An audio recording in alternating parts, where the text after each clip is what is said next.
প্রিয় শ্রোতা, আপনাদের সবাইকে আমন্ত্রণ জানাচ্ছি জীবন গল্প অনুষ্ঠানে। আমি আরজি কিবরিয়া আপনার সঙ্গে রয়েছি এবং দেশ এবং দেশের বাইরে থেকে যারা এই মুহূর্তে আমাদেরকে ইউটিউবে শুনছেন তাদেরকে আরো একবার সাদর সম্ভাষণ এবং আমন্ত্রণ জানিয়ে শুরু করছি জীবন গল্পের আরো একটি অধ্যায়।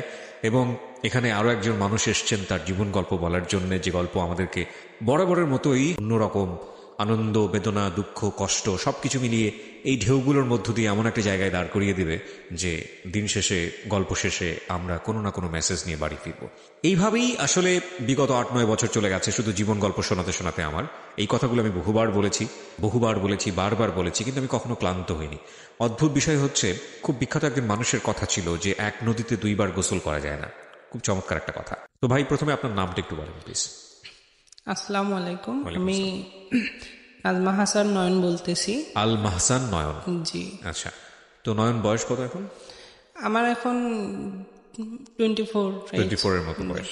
ঠিক আছে, তো নয়ন ভাই, আমরা শুরু করি যেখান থেকে আপনার বলতে ইচ্ছে করে। 24 বছর বয়স আপনার, আপনি বলছিলেন। আপনার জন্ম জেলা কোথায়? জি, আমার জন্ম জেলা হচ্ছে রংপুরে। রংপুরে? জি। বর্তমানে আপনি রংপুরে থাকছেন? হ্যাঁ, রংপুরে। আপনি কি রংপুরের আঞ্চলিক ভাষায় কথা বলেন নাকি যেভাবে বলছেন সেভাবে? না, আমি যেভাবে কথা বলতেছি এভাবেই কথা বলি। আমি আপনাকে বলবো যে আপনি একদম বন্ধুর সাথে যেভাবে কথা বলেন, জি, ফিল ফ্রি, আরামসে গল্পটা করেন। জি, শুরু করেন প্লিজ। আমার জন্ম হচ্ছে রংপুর ডিস্ট্রিক্টে। আমার জন্ম খুব ছোট্ট একটা ফ্যামিলিতে, মানে ছোট্ট একটা পরিবারে। আমার মা যখন আমাকে জন্ম দেয় আর কি, জন্ম দেওয়ার পরে জন্মগ্রহণ করলাম। জন্মগ্রহণ করার পরে আমার মার প্রথম বাচ্চা আমি, বা আমার মার প্রথম বাচ্চা হওয়ার পরে সবাই, আমার দাদি আছে যারা বা নানু নানি যারা আছে, তারা একটু খুশি হয় যে প্রথম বাচ্চা। বাবা কি করতেন আপনার? আমার বাবা কিছু করে না, কৃষি কাজ করতেন। ওকে। কৃষি কাজ করতো। মা হাউস ওয়াইফ ছিলেন, বাসায় কাজকর্ম করতো বা পাশের আশেপাশে যাদের বাসায় কাজকর্ম করে খাইতো, এভাবে দিন। মানে খুবই দরিদ্র একটা পরিবার আপনি? দরিদ্র বলতে একদম খুবই দরিদ্র আর কি, যার মা মানুষের বাসায় কাজকর্ম করতো, বাবা কৃষি কাজ করতো, এভাবে সংসার চলতো। যা হোক, পরে আমি জন্মের পর থেকে আমার কেন জানি একটা মানে অসুস্থতা, জন্মের পর হওয়ার পর দেখা গেছে মার বুকের দুধ তো পান করতে পারি না বা খাইতে পারি না। তারপরে আমার মারও বিভিন্ন প্রবলেম ছিল, বা মা আরো আগ থেকেই, মানে আমি যখন গর্ভে ছিলাম, গর্ভে থাকা অবস্থায় আমার মার পেটে একটা টিউমার ছিল। আমি আসলে শুনি নাই, জানি না, মানে আমার খালা যারা আছে বা ফুপি যারা আছে তাদের কাছ থেকেই শুনতে পেরেছি আর কি। আমি পেটে থাকা অবস্থায় আমার মার পেটে টিউমার ছিল, প্লাস আমিও ছিলাম। তো সাধারণ মহিলাদের প্রেগনেন্সি অবস্থায় পেট যেরকম থাকে তার থেকে একটু আমার মার পেটটা একটু বড় বা বেশি বড় দেখা যায়। তো অনেকে বলে যে মানে হয় টুইং বেবি হবে বা 2টা বাচ্চা হবে আর কি। তো যাই হোক, একটা সময় আমি জন্মগ্রহণ করলাম, দেখা গেছে তখনও ওই যেমন ছিল তেমনই আছে পেট আর কি। বাচ্চা ডেলিভারি হয়ে গেলে একটু ভিন্নিশ হয় আর কি, স্বাভাবিক হয়ে যায়। তো তখন ওই একই অবস্থা আছে। তারপরে মানুষ অনেকজন অনেক কথা বলা বলি করে। আমি তো জন্মগ্রহণ করলাম আল্লাহর রহমতে ভালোভাবে বাসায়। পরে আমার ওই সমস্যা আর কি, সমস্যার জন্য বিভিন্ন জায়গায় ঔষধ খাওয়ায়। তখন তো আজ থেকে 24 বছর প্রায় আগের ঘটনা। তখন দরিদ্র ফ্যামিলি বা ভালো চিকিৎসা দেওয়ার মতো কোনো রকম আর্থিক অবস্থা ছিল না বা কোনো কিছু ছিল না আর কি, যার জন্য বড় কোনো ডাক্তারের কাছে নিয়ে যাইতে পারে নাই। গ্রাম্য কিছু ডাক্তার আছে, তাদের কাছ থেকে ওষুধ নিয়ে আসছে, বা দেখা গেছে গ্রাম অঞ্চলে যে কবিরাজ থাকে, যারা কবিরাজের ওষুধ খাওয়াইছে আর কি। খাওয়ানোর পরে বেশ কিছুদিন পরে দেখা গেছে আস্তে আস্তে এটা বড় হতে থাকে আর কি, বড় আকার ধারণ করতে থাকে। হ্যাঁ, টিউমারটা। মানে আপনি এটা জন্মের পরের অবস্থা না জন্মের পেটে থাকা অবস্থা? না, এটা জন্মের আগ থেকে এরকম অবস্থা ছিল, বাট আমি যখন জন্মগ্রহণ করি তারপরেও কিন্তু ক্রমাগত বেড়ে যাচ্ছে আর কি, বাড়তেছে। তো পরে যখন বাড়তেছে তখন ওই ডাক্তার কবিরাজ দেখায়, আসলে অল্প দিয়ে তো কোনো কিছু হয় না।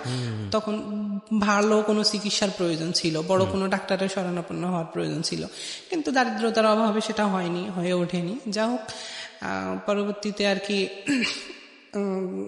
5 মাস বয়স আমার যখন আর কি, এরকম চিকিৎসা দিতে চিকিৎসাধীন অবস্থায় আমার আম্মা আর কি মারা যায়। আমার যখন জন্মের 5 মাস বয়স তখন আমার আম্মা মারা যায় আর কি। আম্মা মারা যাওয়ার পর আমার বাবা তো কৃষি কাজ করে, আমার দাদি আছে বাসায়, আর আমার খালা খালু আছে বা মামা মামি যারা আছে তারা বা ওদের বাসায়, আর আমি তো এখানে। তখন সেই সময়টা আপনার তো নাম কি রাখা হলো ওই সময়টাতে? তখন আর কি ইয়াতে ওই নাজমা নামই রাখা হতো। নাজমা। হ্যাঁ। কিন্তু আপনি এখন হচ্ছেন নয়ন। হ্যাঁ, পুরো নামটা এখন কি বললেন? নাজমা হাসান নয়ন। নাজমা হাসান নয়ন, এই নামটা ব্যবহার করেন আপনি পুরোটাই? জি জি, আচ্ছা, মানে নয়ন ইউজ করি আর কি। নয়ন ইউজ করেন। হ্যাঁ, কিন্তু কারণ যেহেতু এখন আমি না, সেটা তো অন্য গল্প। জি, আমি এই আচ্ছা, কারণেই নামটা জিজ্ঞেস করেছি আচ্ছা।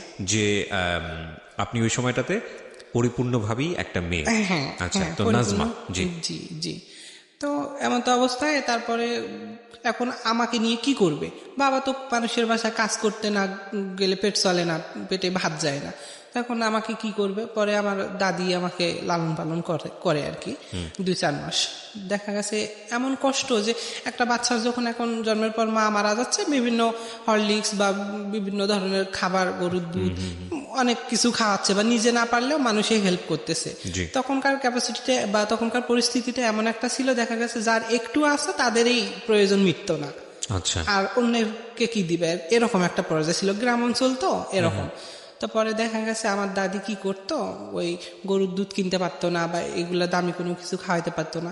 তো আমাকে তো একটা বাচ্চা যেহেতু আছে, দেহে প্রাণটা আছে, যতদিন থাকে আর কি, একদম মানে নিস্তেজ ছিলাম। আমার হাত পা একদম চিকনা চিকনা ছিল, মানে খুবই চিকনা ছিল। যাই হোক, মানে ধরে নিয়েছে তো বাঁচবে না, এভাবে যে যেভাবে যে বাঁচে। কদিন থাকে আর কি, একটা দেহে প্রাণ আছে, কিছু তো অন্তত দিতে হবে মুখে আর কি।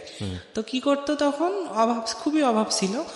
ওই গ্রামাঞ্চলে গরুকে খাবার দেয় আর কি, যে ইয়াগুলা ওই চাড়ি বলে গ্রামাঞ্চলে আর কি।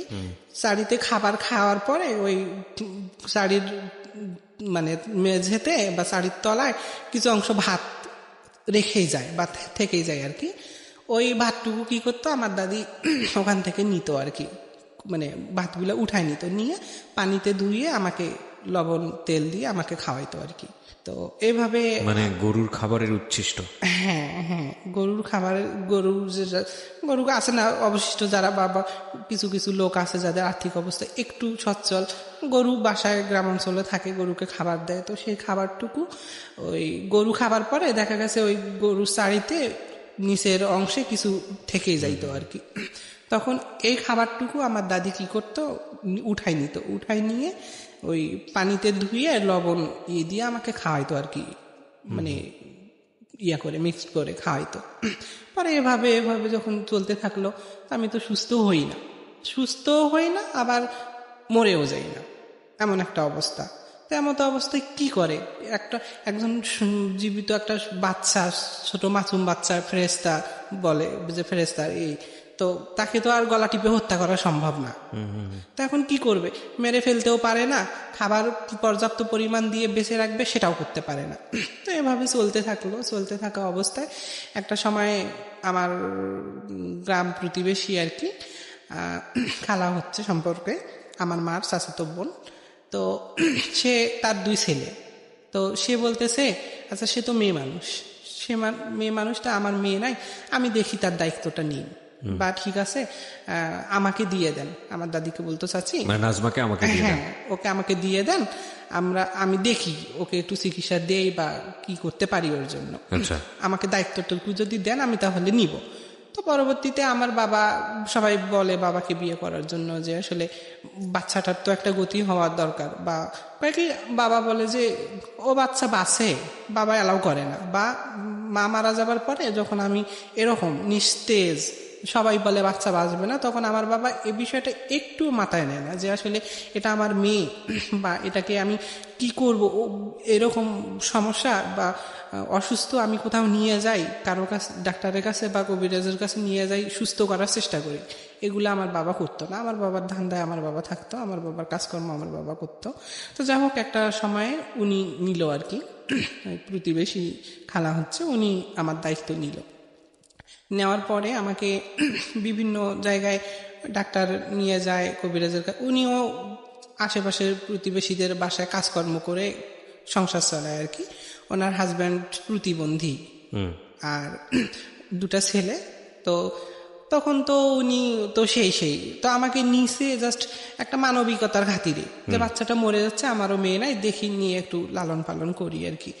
তো এরকম হবার পরে পরে করতেছে আর কি, ওই ডাক্তার কবিরাজ দেখায়। ডাক্তার কবিরাজ দেখার পর বিভিন্ন জায়গায় দেখানোর পরে একটা সময় দেখা গেছে আমি একটু সুস্থতার দিকে আর কি, আচ্ছা, একটু মানে হাত পা নাড়াচাড়া করি ভালো, বা চোখ মেলি, বা কথা বলতে হা হু বাচ্চাদের মতো এরকম করি আর কি। তখন তো সবার মুখে একটু হাসি ফুটলো যে না, বাচ্চাটা মনে হয় আসলে বাঁচবে। তো যা হোক, তারপরে এভাবে সুস্থ হচ্ছি না।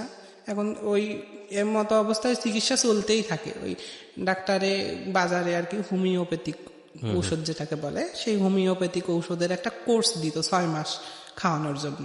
তো এটা 6 মাস খাওয়াইতো উনি, মানুষের বাসায় কাজ করে নিয়ে আসে, দেখা গেছে যখন যা পারে ডাক্তারকে দিত, তাতেই ডাক্তার হ্যাপি থাকতো, ঠিক আছে বাচ্চাটাকে বাঁচান তবু যদি বাঁচে। তারপরে এভাবে নিয়ে আসে, ঔষধ খাওয়ায়, একটু একটু সুস্থ হই। তারপরেও এভাবে চলতে দীর্ঘ 5 বছর চলে যায়। সাধারণত তো এখন বাচ্চারা 2 বছর বা 1 বছর বয়সে হাঁটতে পারে, একটু 1.5 বছর বয়সে পরিপূর্ণ হাঁটতে শিখে।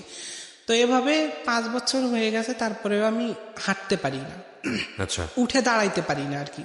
মানে এতটাই দুর্বল? হ্যাঁ, এতটাই দুর্বল, শরীর নিস্তেজ। আমি জাস্ট হাঁটুকু বলি বা কথাটুকু বলি এতটুকু, কিন্তু আমি উঠে দাঁড়াবো, আমার বয়স 5 বছর তখন, তো আমি উঠে দাঁড়াইতে পারি না। আচ্ছা, আমি উঠে দাঁড়াইতে পারি না, তো এটার চিকিৎসা কি? তখন একটু আরো ওর থেকে একটু ভালো চিকিৎসা দেওয়ার চেষ্টা করলো।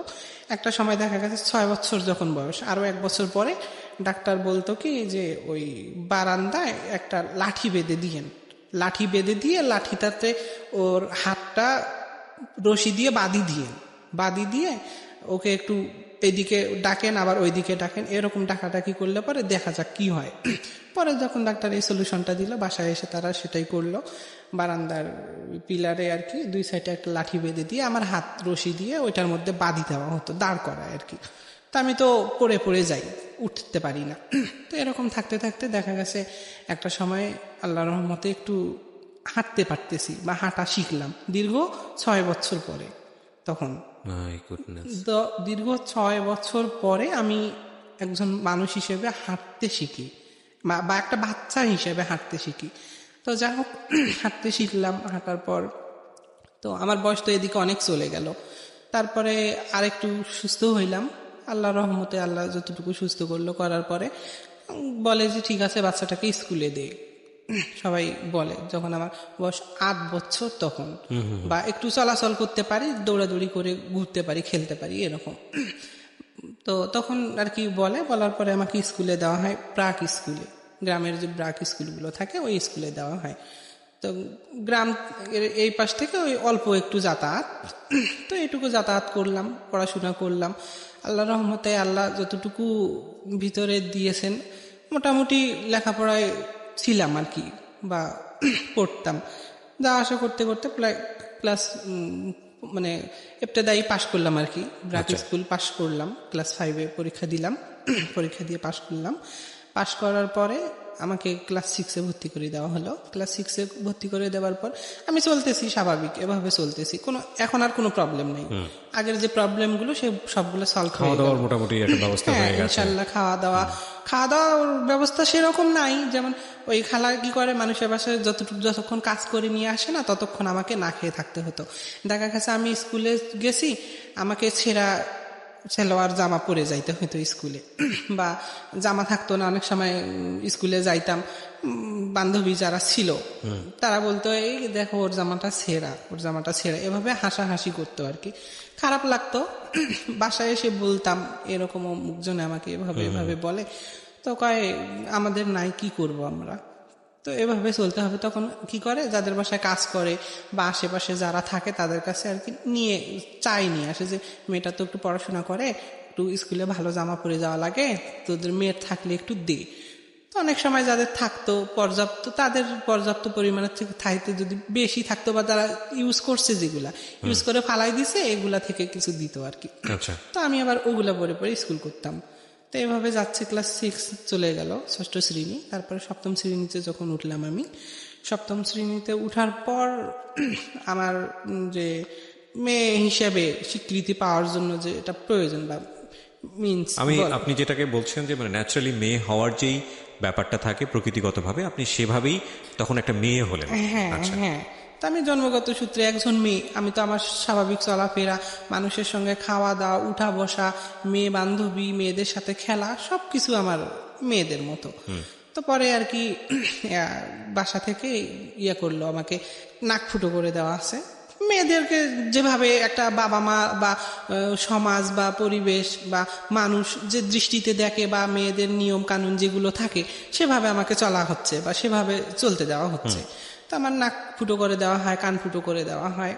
দেওয়ার পরে আমি তো আমার শারীরিক প্রবলেম আর কি, যেটা মিন্স বলে আর কি, এটা প্রবলেম না, এটা খুবই ন্যাচারাল, এটা খুব ন্যাচারাল। এবং এটা নিয়ে এখন আমি দেখি যে স্কুল কলেজে এটা নিয়ে খুব সুন্দরভাবে সহপাঠ শিক্ষাক্রম সেখানে বলা হচ্ছে, শেখানো হচ্ছে, জীবনের একটা অংশ। যদিও আমাদের সামাজিকতায় এগুলো নিয়ে কথা বলা ট্যাবু মনে করা হয়, এগুলো নিয়ে কথা বলা কি বলে এটাকে ভালো চোখে দেখা হয় না, মনে করে এটা একটা গোপন বিষয়। কিন্তু এটা আসলে জীবনের একেবারে প্রাত্যহিক জীবনের একটা অংশ। এটা নিয়ে আসলে এতটা বেশি কনজারভেটিভ হওয়ার কি আছে? এবং বলতো আমাদের ধর্মে কিন্তু এটা নিয়ে আরও খুব সুন্দরভাবে আরও ওপেনলি এটাকে ডিসকাস করা হয়েছে, কিন্তু এটাকে না বোধক চোখে দেখা আমার মনে হয় না কোনো প্রয়োজন আছে।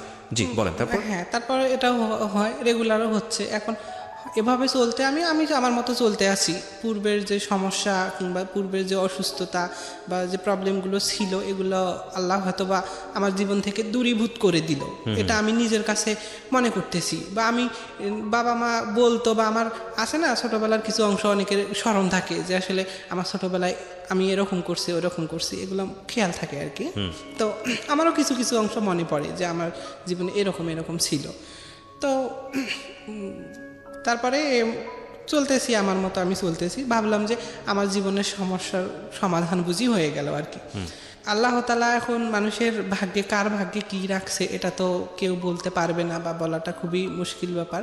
তিনি ভালো জানেন তার মহিমা কাকে কিভাবে পরিচালিত করবে, তাছাড়া অন্য কারো বোঝার সাধ্য নেই আর কি। আমি আমার মতো করে মনে করতেছি যে আমার জীবনের সমস্যাগুলোর বুঝি সমাধান হয়ে গেল, কিন্তু না, আমার ধারণাটা ছিল ভুল।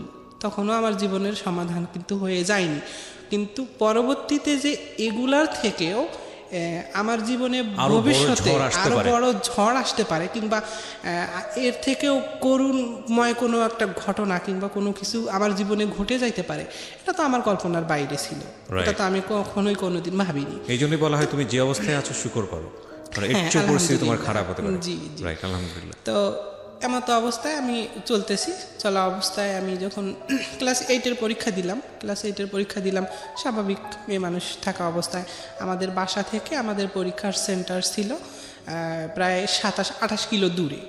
তো ক্লাস 8-এর পরীক্ষা, জিএসসি পরীক্ষা হতো আমাদের, দেখা গেছে একদিন পর পর একটা করে হতো। তাই এত দূর থেকে যাতায়াত সমস্যা ছিল, বা আমার তো কেউ নাই যে আমাকে প্রতিদিন নিয়ে যাওয়া আসা করবে, বা গাড়িতে করে যাতায়াত করতে গেলেও দেখা গেছে একটা পরীক্ষা দিয়ে আসলে পরের দিনে পরীক্ষা থাকে, এটার পড়াশোনা কমপ্লিট করতে আবার একটু রিস্ক হয়ে যায়। তো ওইখানে আমাদেরকে থাকতে হতো। তো মেসে থাকতাম। তো আমি এই যে পড়াশোনার ব্যাপারটা একটু বলি, পড়াশোনা করতেছি ক্লাস 6 থেকে ক্লাস 5টা তো একটু যায়, যেভাবেই যায়, পড়াশোনার খরচাটা একটু কম বা লাগে না অত বেশি। আর ব্র্যাক স্কুলে পড়তাম, তো ওই ম্যাডামরা তো জানে যে গরিব মানুষের বাচ্চা পড়াশোনা করতেছে, একটু চালায় নেয় আর কি সবার দিয়ে। তো ক্লাস ষষ্ঠ শ্রেণী থেকে আমার মানে পাঠ্য বইয়ের সমস্যা, পাঠ্য বইগুলো হয়তো স্কুল থেকে দেওয়া হতো, কিন্তু সলিউশন যেগুলো প্রয়োজন ছিল দেখা গেছে এগুলোর পর্যাপ্ত পরিমাণ আমি পাইনি। পর্যাপ্ত পরিমাণ বলতে পাইনি, দেখা গেছে ক্লাস 6-এ আমি 2-1 হয়তো বা পাইছি এরকম, তারপরে ক্লাস 7-এ হয়তো বা 2-4টা পাইছি এরকম। তো আবার দেখা গেছে ওই খালা অনেকের কাছ থেকে চায়ে নিয়ে আসতো পুরানা যেগুলা, পুরানা থেকে অনেক সময় সিলেবাস মিলতো, অনেক সময় মিলতো না। এভাবে অনেক কষ্ট করে আমি পড়াশোনা করছি, যে পড়াশোনা চালিয়ে যাচ্ছি আর কি। হয়তো নিজের মধ্যে এটা আমার ইচ্ছা ছিল বা আল্লাহ তাআলারও রহমত ছিল বা আল্লাহ তাআলা এভাবে পরিচালিত করবেন হয়তো বা, যার জন্য আমারও চেষ্টা ছিল। তো আমি চেষ্টা করতেছি পড়াশোনা করার জন্য। তো এভাবে চলতেছে। তো তো ক্লাস 7-এ যখন উঠলাম তখন একটু আস্তে আস্তে যত ক্লাস বাড়তি হচ্ছে বা বড় হচ্ছে তত আমার প্রবলেমগুলো চাপতেছে, মানে যেমন ধরেন খাতা কেনা লাগে বা পরীক্ষার ফি দেওয়া লাগে, তারপরে সলিউশন কেনা লাগে। আমার বান্ধবী যারা আছে তাদের দেখা গেছে একটা করে বইয়ের সলিউশন 2টা করে, আচ্ছা, বা এরকম সলিউশন। তো পরীক্ষা দিতে গেলাম 8-এর পরীক্ষা, ক্লাস 8-এ, তখনও আমার কিন্তু আমার 2-4টা হয়তো সলিউশন আমি পাইছি, তাও আবার পুরানাগুলা, অনেক সময় মিলে না, সিলেবাস মিলে না। তো বান্ধবী সহ একসঙ্গে একই রুমে থাকি, একটা রুমে ছিলাম 4 জন। তো ওই 4 জন মিলে পড়ি আর কি, একসঙ্গে পড়লে ওদের কাছে যাই, কাছে গিয়ে ওরা পড়তেছে, জাস্ট আমি দূর থেকে একটু দেখার চেষ্টা করি যে আসলে কোন কোশ্চেনগুলো পড়তেছে, আমি একটু নলেজ নিই এখান থেকে। তো তারা বলতে, ধুর তুই আমাদেরকে ডিস্টার্ব করিস না তো, একটু আমার কাছে মানুষ থাকলে আমার পড়া হয় না, প্লিজ তুই একটু চলে যা। তা আমি কই প্লিজ তোকে ডিস্টার্ব করবো না, আমি জাস্ট তুই পড়বি, আমি জাস্ট বসে থাকবো, কি মানুষ থাকলে আমার পড়া হয় না, তুই চলে যা প্লিজ চলে যা, এভাবে বলে। মানে আপনি ওর শুনে শুনে একটু মুখস্থ করতেন? হ্যাঁ, না ও দেখা গেছে অনেকে জোরে পড়ে, আবার অনেকে মনে মনে পড়ে। আপনি বইটা দেখতেন? হ্যাঁ, আমি জাস্ট ওর বইটা যে কোশ্চেনটা ও পড়তেছে আমি জাস্ট একটু চোখ বুলাবো বা দেখবো যে আসলে কোশ্চেনটা কি কেমন বা অ্যান্সারগুলো কীরকম, সলিউশনগুলো, এগুলো দেখার চেষ্টা করতাম, কিন্তু আমাকে দেখতে দেওয়া হতো না। ওরা বলতো মানুষ থাকলে নাকি ওদের পড়া হয় না, মানুষ থাকলে ওদের সমস্যা হয়, যার কারণে ওরা আমাকে তাড়ায় দেয় আর কি। মানে ওরা তো আসলে বুঝতো না যে আপনার নিডটা আসলে কি? না, বুঝতো অবশ্যই, হ্যাঁ অবশ্যই বুঝতো, কিন্তু তারা জানতো, বা আমার দেখা গেছে আমার গ্রামে 2 জন বান্ধবী ছিল, আর আরও বাইরে অন্যান্য গ্রামে ছিল। তখন তো আমি ক্লাস 8-এ পড়ি বা 8-এ জেএসসি পরীক্ষা দিই, তখন সবাই তো স্বাভাবিক ক্লাস 8-এ যখন পড়াশোনা করে সব সম্পর্কেই সবাই জ্ঞাত বলতে গেলে। তো জানে যে ওর ফ্যামিলি এরকম, বা ওর বাবা নাই মা নেই। তারপরে সরি, আমি আর একটা বিষয় এখানে ভুলে গেছিলাম আর কি। তারপর আমার জন্মের যখন 5 মাস বয়সে মা মারা গেল, এভাবে অন্যের দায় দেওয়া হলো, অন্যের আশ্রয় আশ্রিত আমি হলাম। তখন 16 মাস বয়স যখন আমার, তখন আমার বাবা মারা যায় আর কি। হ্যাঁ, যখন 16 মাস বয়স তখন আমার বাবা মারা যায়। বাবা মারা যাবার পরেই আমাকে এই দায়িত্বটা অন্যের কাছে দেওয়া হয় আর কি। আচ্ছা, তাহলে আপনি আপনার স্মৃতিতে আপনার বাবা মাকে আপনি দেখেননি? হ্যাঁ, না, আমি আমার বাবা মার কোনো চিহ্ন পাইনি, বা আমার মনে পড়ে না যে আমার এই গল্পগুলো আপনি শুনে শুনে বড় হয়েছেন, যে গল্পগুলো আপনি এখন করছেন। সবার কাছে শুনছি, যেমন আমার খালা জীবিত আছে, আমার খালা বলছে, বা আমার মামা আছে তারা বলছে এই ঘটনা এরকম। রাইট। ক্লাস 8-এ যখন আমি পড়ি আর কি, জেএসসি পরীক্ষা দিচ্ছি বান্ধবীদের সঙ্গে, এভাবে কষ্ট করে পড়াশোনা করে পরীক্ষা দিলাম আর কি। তো আল্লাহর রহমতে পরীক্ষাতে রেজাল্ট যেটুকুই আসে, আমার 3.94 ছিল মনে হয় তখন। হ্যাঁ, পাশ করছি। যাই হোক, পরবর্তীতে ক্লাস 9-এ যখন উঠলাম, জেএসসি পাশ করলাম, ক্লাস 9-এ উঠলাম। ক্লাস 9-এ যখন উঠি, ক্লাস 9-এ উঠার বুঝি 5-7 মাস গেছে আর কি, এভাবে গেছে। হঠাৎ করে আমার মেয়েলি যে প্রবলেমটা হয় আর কি, পিরিয়ড, এটা ইন টোটাল বন্ধ হয়ে গেল আর কি। আচ্ছা, ইন টোটাল বন্ধ হয়ে গেল। বন্ধ হয়ে যাওয়ার পরে এখানে আরও কিছুটা ঘটনা ছিল, আমি বলতে চাই। হ্যাঁ, সেটা হচ্ছে যখন আমি ক্লাস 9-এ পড়ি, 9-এ পড়া অবস্থায় এই সময়কালে জেএসসি পরীক্ষা যখন দিতে গেছি আমি, ওখানে মেসে থাকলাম। মেসে থাকা অবস্থায় এক ছেলের সঙ্গে আমার পরিচয়। ও তখন, আমি যখন ক্লাস 8-এ জেএসসি পরীক্ষা দিই, ও তখন ইন্টার পরীক্ষা দেয় আর কি, মানে কি ওখানে কি জানি করে। যাই হোক, ওর সঙ্গে তখন আমার পরিচয় হওয়াতে একটা ভালো লাগা তৈরি হয় আর কি তার আর আমার মধ্যে। ওকে, মানে আপনার জীবনের ফার্স্ট লাভ বলবো কি? হ্যাঁ, প্রেমের সম্পর্ক ছিল ছেলেটার সঙ্গে? আচ্ছা, ফার্স্ট এটা। তো ওর সাথে আমার লাভ তৈরি হয়ে যায়, বা একে অপরকে খুব। কি নাম ছিল ছেলেটার? নাম বলা যাবে নাকি বলতে চাচ্ছেন না? নাম না, আমি নামটা না বলতে চাই। সমস্যা নেই। ও কি আপনার স্কুলেই পড়তো? না, ও আমার পার্শ্ববর্তী এলাকার কেউ ছিল? পার্শ্ববর্তী এলাকার, মানে অন্য স্কুলে পড়তো আর কি। আমি মেসে ছিলাম, মেসে থাকা অবস্থায় ওর সঙ্গে আমার দেখা আর কি। আচ্ছা, ও অন্য মেসে ছিলেন? আপনি মেয়ে হয়ে মেসে ছিলেন? মানে মেসে ছিলাম মানে ওই যে পরীক্ষা দেওয়ার জন্য, ক্লাস 8-এ জেএসসি পরীক্ষা দিচ্ছি যখন, তখন আর কি। তো আমি পরীক্ষা দেওয়া অবস্থায় মেসে ছিলাম বান্ধবীদের সাথে। ওই পরীক্ষা দেওয়া অবস্থায় ওই ছেলের সাথে, মেয়েদের মেসে? হ্যাঁ, মেয়েদের সঙ্গে, এবং এক রুমে আমরা 4 জন ছিলাম। আমার যে বান্ধবীগুলো ছিল 4 জন ছিলাম। তো থাকা অবস্থায় ওই ছেলের সাথে আমার পরিচয় হয় আর কি। পরিচয় হওয়া একটা সময় দেখা গেছে অনেক, ওই প্রায় আমি মনে হয় 1 মাস 10 দিন 12 দিনের মতো ওখানে ছিলাম মেসে। ওই সময়টাতে ওই ছেলেটার সঙ্গে একটা ভালো সম্পর্ক তৈরি হয়। ওই সময়ে তৈরি হয় আর কি একটা সম্পর্ক। তৈরি হওয়ার পরে তার সাথে আমার কথাবার্তা চলতে থাকা অবস্থায় যখন আমি পরীক্ষা শেষ হয়ে গেল, পরীক্ষা শেষ হয়ে আমি চলে আসবো, তখন আমার কিন্তু ফোন টোন নাই, বা আমি খাইতেই পাই না বলতে গেলে, আমার ফোন কোথায় পাবো আমি। তো পরে কি করে, ও আমাকে একটা ফোন দেয় আর কি। প্রিয় শ্রোতা, অনুষ্ঠান চলতে চলতে আপনাদের জন্য একটি বিশেষ অ্যানাউন্সমেন্ট করতে চাই। সেটা হলো, আমি আরেকটি অনুষ্ঠান করি রেডিও আম্বার 102.4 FM এ। প্রতি শনিবার রাত 10টায় প্রচারিত হয় মাইক্রোফোন টেস্টিং 1024। হয়তোবা অনেকেই শুনেছেন, বাংলাদেশের রেডিওর ইতিহাসে সর্বপ্রথম মিউজিক রিয়েলিটি শো, এবং 2019 সালের সেরা আম্বার ভয়েস আমরা খুঁজে বের করবার চেষ্টা করছি। সেখানে আপনি অডিশন দিয়ে সেখানে আপনি অংশগ্রহণ করে সেরা আম্বার ভয়েস হতে পারেন। ফোন নাম্বারটি আমি বলে দিচ্ছি। ফোন নাম্বারটি হচ্ছে 09611001024। আমি আবারও বলছি, ফোন নাম্বারটি হচ্ছে 09611001024। যদি আপনি মনে করেন আপনার কণ্ঠ সারা দেশের মানুষের কাছে যাওয়া উচিত, আপনি সেরকম গাইতে পারেন, তাহলে যোগাযোগ করুন এবং অংশগ্রহণ করুন মাইক্রোফোন টেস্টিং 1024-এ। আমরা আবার যাচ্ছি আমাদের অতিথির কাছে, জি, যেখানটায় আপনি ছিলেন। যাই হোক, এখন ফোন দেওয়া অবস্থায় আমার পরীক্ষা শেষ হইলো, আমি বাসায় চলে আসলাম। বাসায় চলে অবস্থায় পরীক্ষার পরে যে সময়টা থাকে রেজাল্ট বের হওয়া পর্যন্ত আর কি, সে সময়টা পর্যন্ত তো আমি বাসায় অবসর। এটা কি ক্লাস 9-এর কথা বলছেন? না, ক্লাস 8-এ। ও, ক্লাস 8-এর মানে জেএসসি পরীক্ষার পরের ঘটনা। হ্যাঁ, ক্লাস 8-এ জেএসসি পরীক্ষা দিয়ে বাসায় আসলাম, রেজাল্টের অপেক্ষা করতেছি বাসায় আর কি। তখন তো আমি সম্পূর্ণ অবসর। তো ও আর কি আমার সাথে যোগাযোগ করে ফোনে। রাইট, এই প্রশ্নটা আমাদেরও আছে, এবং হিন্দু দ্বারা ধর্মে হয় আর কি। একটা সময় কথা বলতে বলতে দেখা গেছে পরবর্তীতে আমাকে ডাকে সে তার সঙ্গে মিট করার জন্য। ঠিক আছে, অনেক দিন হয় তোমার সাথে, প্রায় 2 মাস হয় দেখা হয় না, তুমি আসতে পারবা কি? তুমি আসতে পারবে না, আমি যাব, তোমার সঙ্গে আমি দেখা করব। যা হোক, আমার সঙ্গে দেখা করার পর তখন তো একটা বয়স, যা হোক ক্লাস 8 পার হয়ে ক্লাস 9-এ পড়বো এরকম। আমার বয়স তো মোটামুটি ছিল। তারপরে তারপরে এদিকে আমার বয়সটা প্লাস ছিল, কারণ আমি জন্মের যে পরে যে আমি দীর্ঘ 6 বছর পরে হাঁটা শিখলাম, এই দিকের বয়সটা আমার একটু প্লাস ছিল, তখন আমার বয়সটা একটু বেশি ছিল। তো যা হোক, সব কিছু বুঝতাম।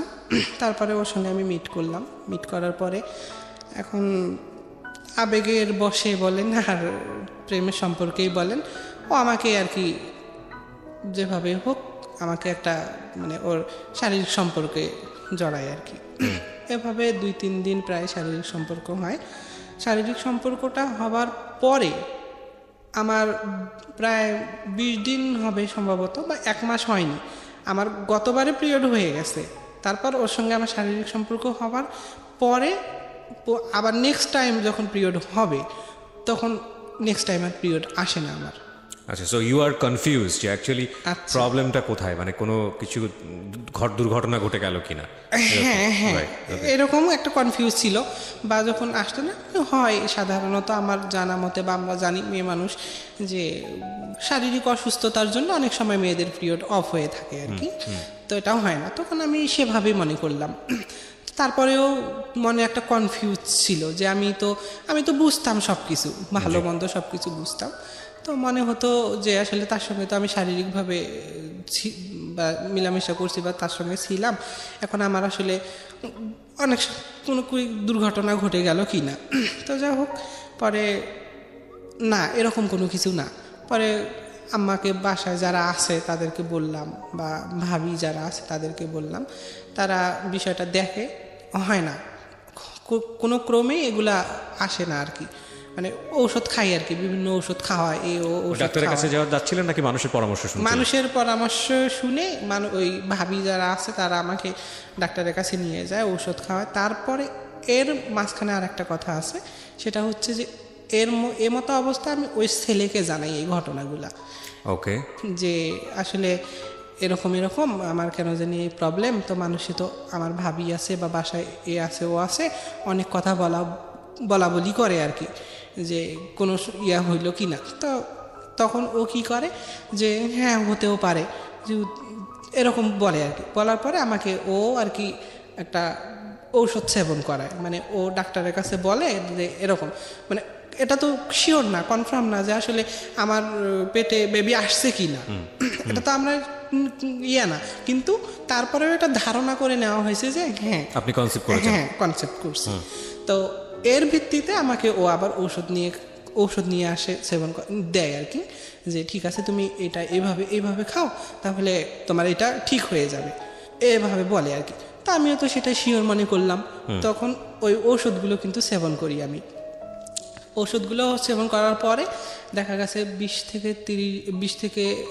20 দিনের মতো আর কি, এরকম পরে আমার ভিতরে পেটের মধ্যে ব্যথা অনুভব হয়, শুধু ব্যথা অনুভব হয়, ব্যথা করতে থাকে। আমি বাসায় বলি, মাকে বলি, সবাইকে বলি এরকম কেন লাগে, এরকম সমস্যা। ডাক্তারের কাছে নিয়ে যায়, কবিরাজের কাছে নিয়ে যাওয়ার পরে বলে যে ওটা কোনো সমস্যা না। তারপরে এরকম পেট ব্যথা করতে আসি, করা অবস্থায় প্রায় একদিন হঠাৎ আর কি, দিনটা ছিল বৃহস্পতিবারের দিবাগত রাত্রে আমি ঘুম থেকে উঠি, ভোরবেলা ঘুম থেকে যখন, মানে এটা এই যে এখান থেকে শুরু হচ্ছে আমার জীবনের একটা, মানে আবারও একটা প্রবলেম বা আবারও সমস্যায় জড়াচ্ছি। তো যা হোক, ঘুম থেকে উঠার পরে আমি মাথাটা ঘুরে আসে, মানে বাথরুমের চাপ আসে আর কি। বাথরুমে যাবার উদ্দেশ্যে বেড থেকে উঠি, বেড থেকে উঠার সঙ্গে সঙ্গে আমি মেঝেতে পড়ে যাই, মাথা ঘুরে মেঝেতে পড়ে গিয়ে আবার স্বাভাবিকভাবে উঠে দাঁড়াই বেডে এরকম করে হেলান দিই আর কি। দেবার পরে চোখ খোলার চেষ্টা করি আমি। তো চোখ আমি খোলার চেষ্টা করি, খুব মানে চেষ্টা করি যে চোখগুলো খুলতে পারতেছি না এরকম। তো অনেক সময় হয় না, ঘুম থেকে উঠলে চোখ লাগে, একটু অন্ধকার লাগে, এটা স্বাভাবিক। তো আমি ভাবতেছি এরকম কিছু, চোখ খুলতেছে না, ঠিক আছে চোখ না খুলুক, আমার নিজের রুম বা দরজা কোন দিকে আনুমানিক এটা তো বোঝা যাবে যে আসলে আমার রুমের দরজা এই দিকে। তো আমি দরজার উদ্দেশ্যে পা বাড়াচ্ছি। তো দরজার উদ্দেশ্যে যখন পা বাড়াচ্ছি তখন আমার পা উঠতেছে না, এর মধ্যেও কিন্তু চোখ খুলতেছে না, পা উঠতেছে না। তারপরে একটু বিচলিত হলাম বা ভয় পাচ্ছি যে কি ব্যাপার, আমার চোখ খুলতেছে না, পা উঠতেছে না, সব এত চেষ্টা করতেছি কিন্তু হচ্ছে না। তো আমাদের একটা রুম একটা বারান্দা, তো আমি থাকি রুমে, আর যাদের আশ্রয় আশ্রিত তারা থাকে বারান্দায়। তো আমি তাদেরকে মা বাবা বলেই ডাকি আর কি, যেহেতু জন্মের পর আমার মা বাবাকে দেখি নাই, তাদেরকে দেখে বড় হয়েছে, তারাই আমার মা বাবা এরকম আর কি। তো আমি রুম থেকে বারান্দায় ডাক দিব যে আমার এমন লাগতেছে কেন, মা করে ডাক দিব, মুখ দিয়ে আমার কথা আসতেছে না। যখন মুখ দিয়ে কথা আসতেছে না তখন আরও বেশি ভয় ভিতরে ঢুকে গেল। আমি কিছু দেখতে পাচ্ছি না ঠিক আছে, কিন্তু এটা অনুভব করতে পারতেছি আমি। আছে না, এখন একটা সুস্থ মানুষও যদি চোখ বন্ধ করে, আমি এটা করব ওটা করব বা এখন এটা করব তখন এটা করব, এটা তো বোঝা যায়, এটা তো সবাই বুঝতে পারে। তো সেরকম আমি চোখ খুলতে পারতেছি না ঠিকই, বাট আমি বুঝতে পারতেছি, যে অনুভব করতে পারতেছি, ফিল করতে পারতেছি যে আমার এগুলো হচ্ছে। আমি চোখ খুলতে পারতেছি না, আমি পা তোলার চেষ্টা করতেছি, পা তুলতে পারতেছি না, আমি মুখ দিয়ে কথা বলার চেষ্টা করতেছি। দাঁড়ায় থাকা অবস্থা নাকি বিছানায় শোয়া অবস্থা? না, দাঁড়ায় থাকা অবস্থা। ওই যে পড়ে গেলাম, পড়ে গিয়ে সায়েন্সের ব্যাখ্যা আছে, অনেকে বলে বোবা ধরা, অনেকেই বিভিন্ন রকম ভাবে ব্যাখ্যা করে, সায়েন্সের ব্যাখ্যা আছে, যা হয়েছে তাই বলেন। হ্যাঁ আচ্ছা, ওটা তো শুনছি আমি যে ঘুমন্ত অবস্থায়, ঘুমে থাকা অবস্থায় ওই কথা টথা বলতে পারে না বা হাত পা নাড়াচাড়া করে বা অন্যরকম করে, এটা তো এমন না, আমি তো ঘুমে না তখন, সেন্স আছে। হ্যাঁ, আমি তো ঘুম থেকে উঠে দাঁড়াইছি, উঠে দাঁড়ায় মেঝেতে পড়ে গেছি, মেঝেতে পড়ে গিয়ে আবার স্বাভাবিক দাঁড়াইছি। আমি দাঁড়াই মেঝেতে স্ট্রেট দাঁড়ায়, আমার এগুলো হচ্ছে, আমি এটা একদম স্পষ্ট বলতে পারতেছি বা বুঝতে পারতেছি যে এরকম হচ্ছে। তো মুখ দিয়ে চোখ খুলতে পারতেছি না, হাত পা তুলতে পারতেছি না। তারপরে বাইরে যে কাউকে ডাকবো মা করে বা অন্য কাউকে ডাকবো, এরকম ডাকতেও পারতেছি না। তারপরে খুব ভয় ভিতরে লাগতেছে।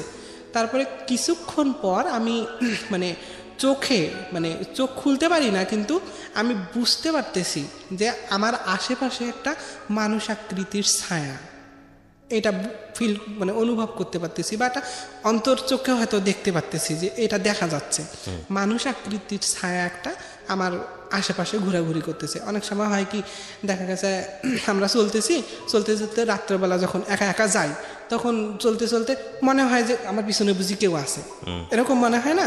তো আসলে বিষয়টা এরকম হয়ে গেছে। তো আমার মনে হচ্ছে যে মানে আমার চারিপাশে একটা ছায়া, মানুষ আকৃতির ছায়া ঘোরাঘুরি করতেছে। তো এইরকম অবস্থা থাকতে থাকতে হঠাৎ শরীর থেকে যেমন গোসল করলে পানি ঝরে যায়, তেমন শরীর থেকে গোসল করার মতো একদম মানে আমার পানি বের হয়ে যাচ্ছে, ঘাম ঝরে যাচ্ছে। হ্যাঁ, ঘাম ঝরে যাচ্ছে। তো ঘাম ঝরে যাওয়ার পরে হঠাৎ করে যেমন মানে আকাশ চমকে ওঠে। আকাশ চমকে উঠলে অনেকে ভয় পেয়ে কেমন করে ওঠে না, কেঁপে ওঠে আর কি।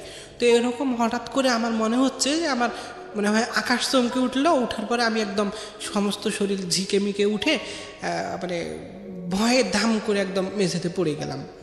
তো মেঝেতে পড়ে যাওয়া অবস্থায় আমি মানে গলা কাটা মুরগির মতো, গলা কাটা মুরগিকে যেমন গলা কাটলে ছেড়ে দিলে যেমন হাত পা নাড়ায় হয়, তো এরকম মনে হচ্ছে যে মেঝেতে আমি মুরগির মতো আর কি হাত পা শুধু নাড়াচ্ছি। এরকম মনে হয় আমি এখন আমার জীবনটা বুঝি চলে যায়, এরকম একটা অবস্থা। আমার কাছে নিজের কাছে মনে হচ্ছে যে আমার জীবনটা বুঝি চলে যাচ্ছে, এটা মনে হচ্ছে। বা আমি বুঝতে পারতেছি আমার এই ঘটনাগুলো, বা সব কিছু আমি বুঝতে পারতেছি। তো এরকম কিছুক্ষণ প্রায় আধা ঘন্টা এগুলো চলতে আসে, আধা ঘন্টা 40 মিনিট এরকম চলতে আসে, কিন্তু আমি কাউকে কোনো কিছু বলতে পারতেছি না। তারপরে মেঝেতে যখন পড়ে গেলাম, পড়ে যাবার পরে গলা কাটা মুরগির মতো ধরপড়াচ্ছি। কিছুক্ষণ পরে এটা একটু সাইলেন্ট হলো বা স্বাভাবিক অবস্থায় ফিরে আসলাম। মানে মোট কথায় আমার অস্থিরতাটা বন্ধ হলো আর কি। বন্ধ হয়ে যাবার পরে আমি আবার স্বাভাবিকভাবে উঠলাম।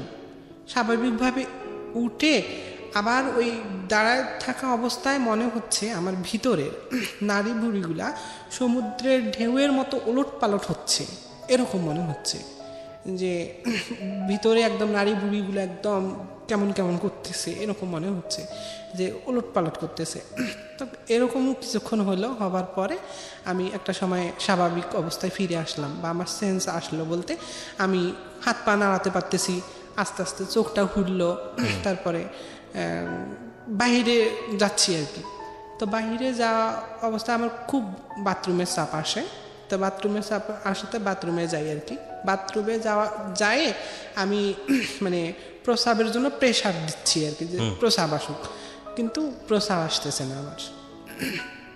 আমার প্রস্রাব আটকে আছে, প্রস্রাব আসতেছে না। তখন ভিতরে তো তখন এটার অস্থিরতা অন্যরকম, আরো কোনো ক্রমে প্রস্রাব আসতেছে না। তো প্রস্রাব যখন আসতেছে না, বাসায় বললাম। বাসায় বলার পরে তখন আমি আবার ওই ঘটনাগুলো আর কি ফিল করতেছি বা বলতেছি বাসায়। আমার আম্মা আছে যে, মা আমার একটু আগে ঘরে এরকম হলো, বা এই ঘটনা হলো আর কি, এগুলো হলো।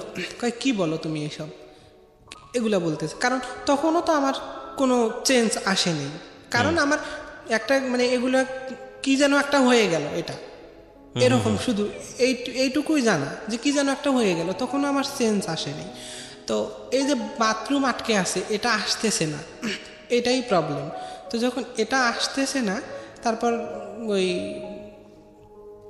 অনেক চেষ্টা করতেছি, হচ্ছে না। তো পরে বাসায় বললাম, বাসায় বলাতে আমাকে ডাক্তারের কাছে নিয়ে গেল আর কি। ডাক্তারের কাছে নিয়ে যাওয়ার পরে ওরা তো ডাক্তার বিভিন্ন টেস্ট দিল, খুব স্বাভাবিক। আচ্ছা, টেস্টগুলো যখন দিল তখন টেস্টের মানে ব্যয়বহুল আর কি। যেমন মানে ওই টেস্টটুকু করানোর সামর্থ্য কিন্তু তখনও হয়ে ওঠেনি আমার বাবা মার, তখনও টেস্টটুকু সামর্থ্য হয়ে ওঠেনি। তো যা হোক, তো পরবর্তীতে এখন বাসায় আসলো, বাসায় এসে মামা আছে বা খালারা আছে, প্রতিবেশীরা আছে, সবাইকে একটু বলতেছে যে এই সমস্যা, একটু ডাক্তার দেখানো তো ইমিডিয়েটলি প্রয়োজন। তো একটু সবাই মিলে যা পারো যে আপাতত টেস্টটুকু করানো হোক বা ডাক্তারের কাছে নিয়ে যাওয়া হোক, প্রবলেমটা কি এটা দেখা হোক আর কি। হ্যাঁ, তো ডাক্তারের কাছে নিয়ে যাওয়া হয়। ডাক্তার পরে টেস্ট দিল আর কি। টেস্টের রিপোর্ট দেওয়ার পরে বলে যে এটা তো কোনো কিছু বুঝতেছি না আর কি, এভাবে বলে যে এটার কোনো কিছু বোঝা যাচ্ছে না, রাস্তা তো সব ক্লিয়ার আছে, কিন্তু এটা হচ্ছে না কেন, এভাবে। তো আমাকে প্রেশার দেওয়ার জন্য বলে যে বারবার প্রেশার দাও।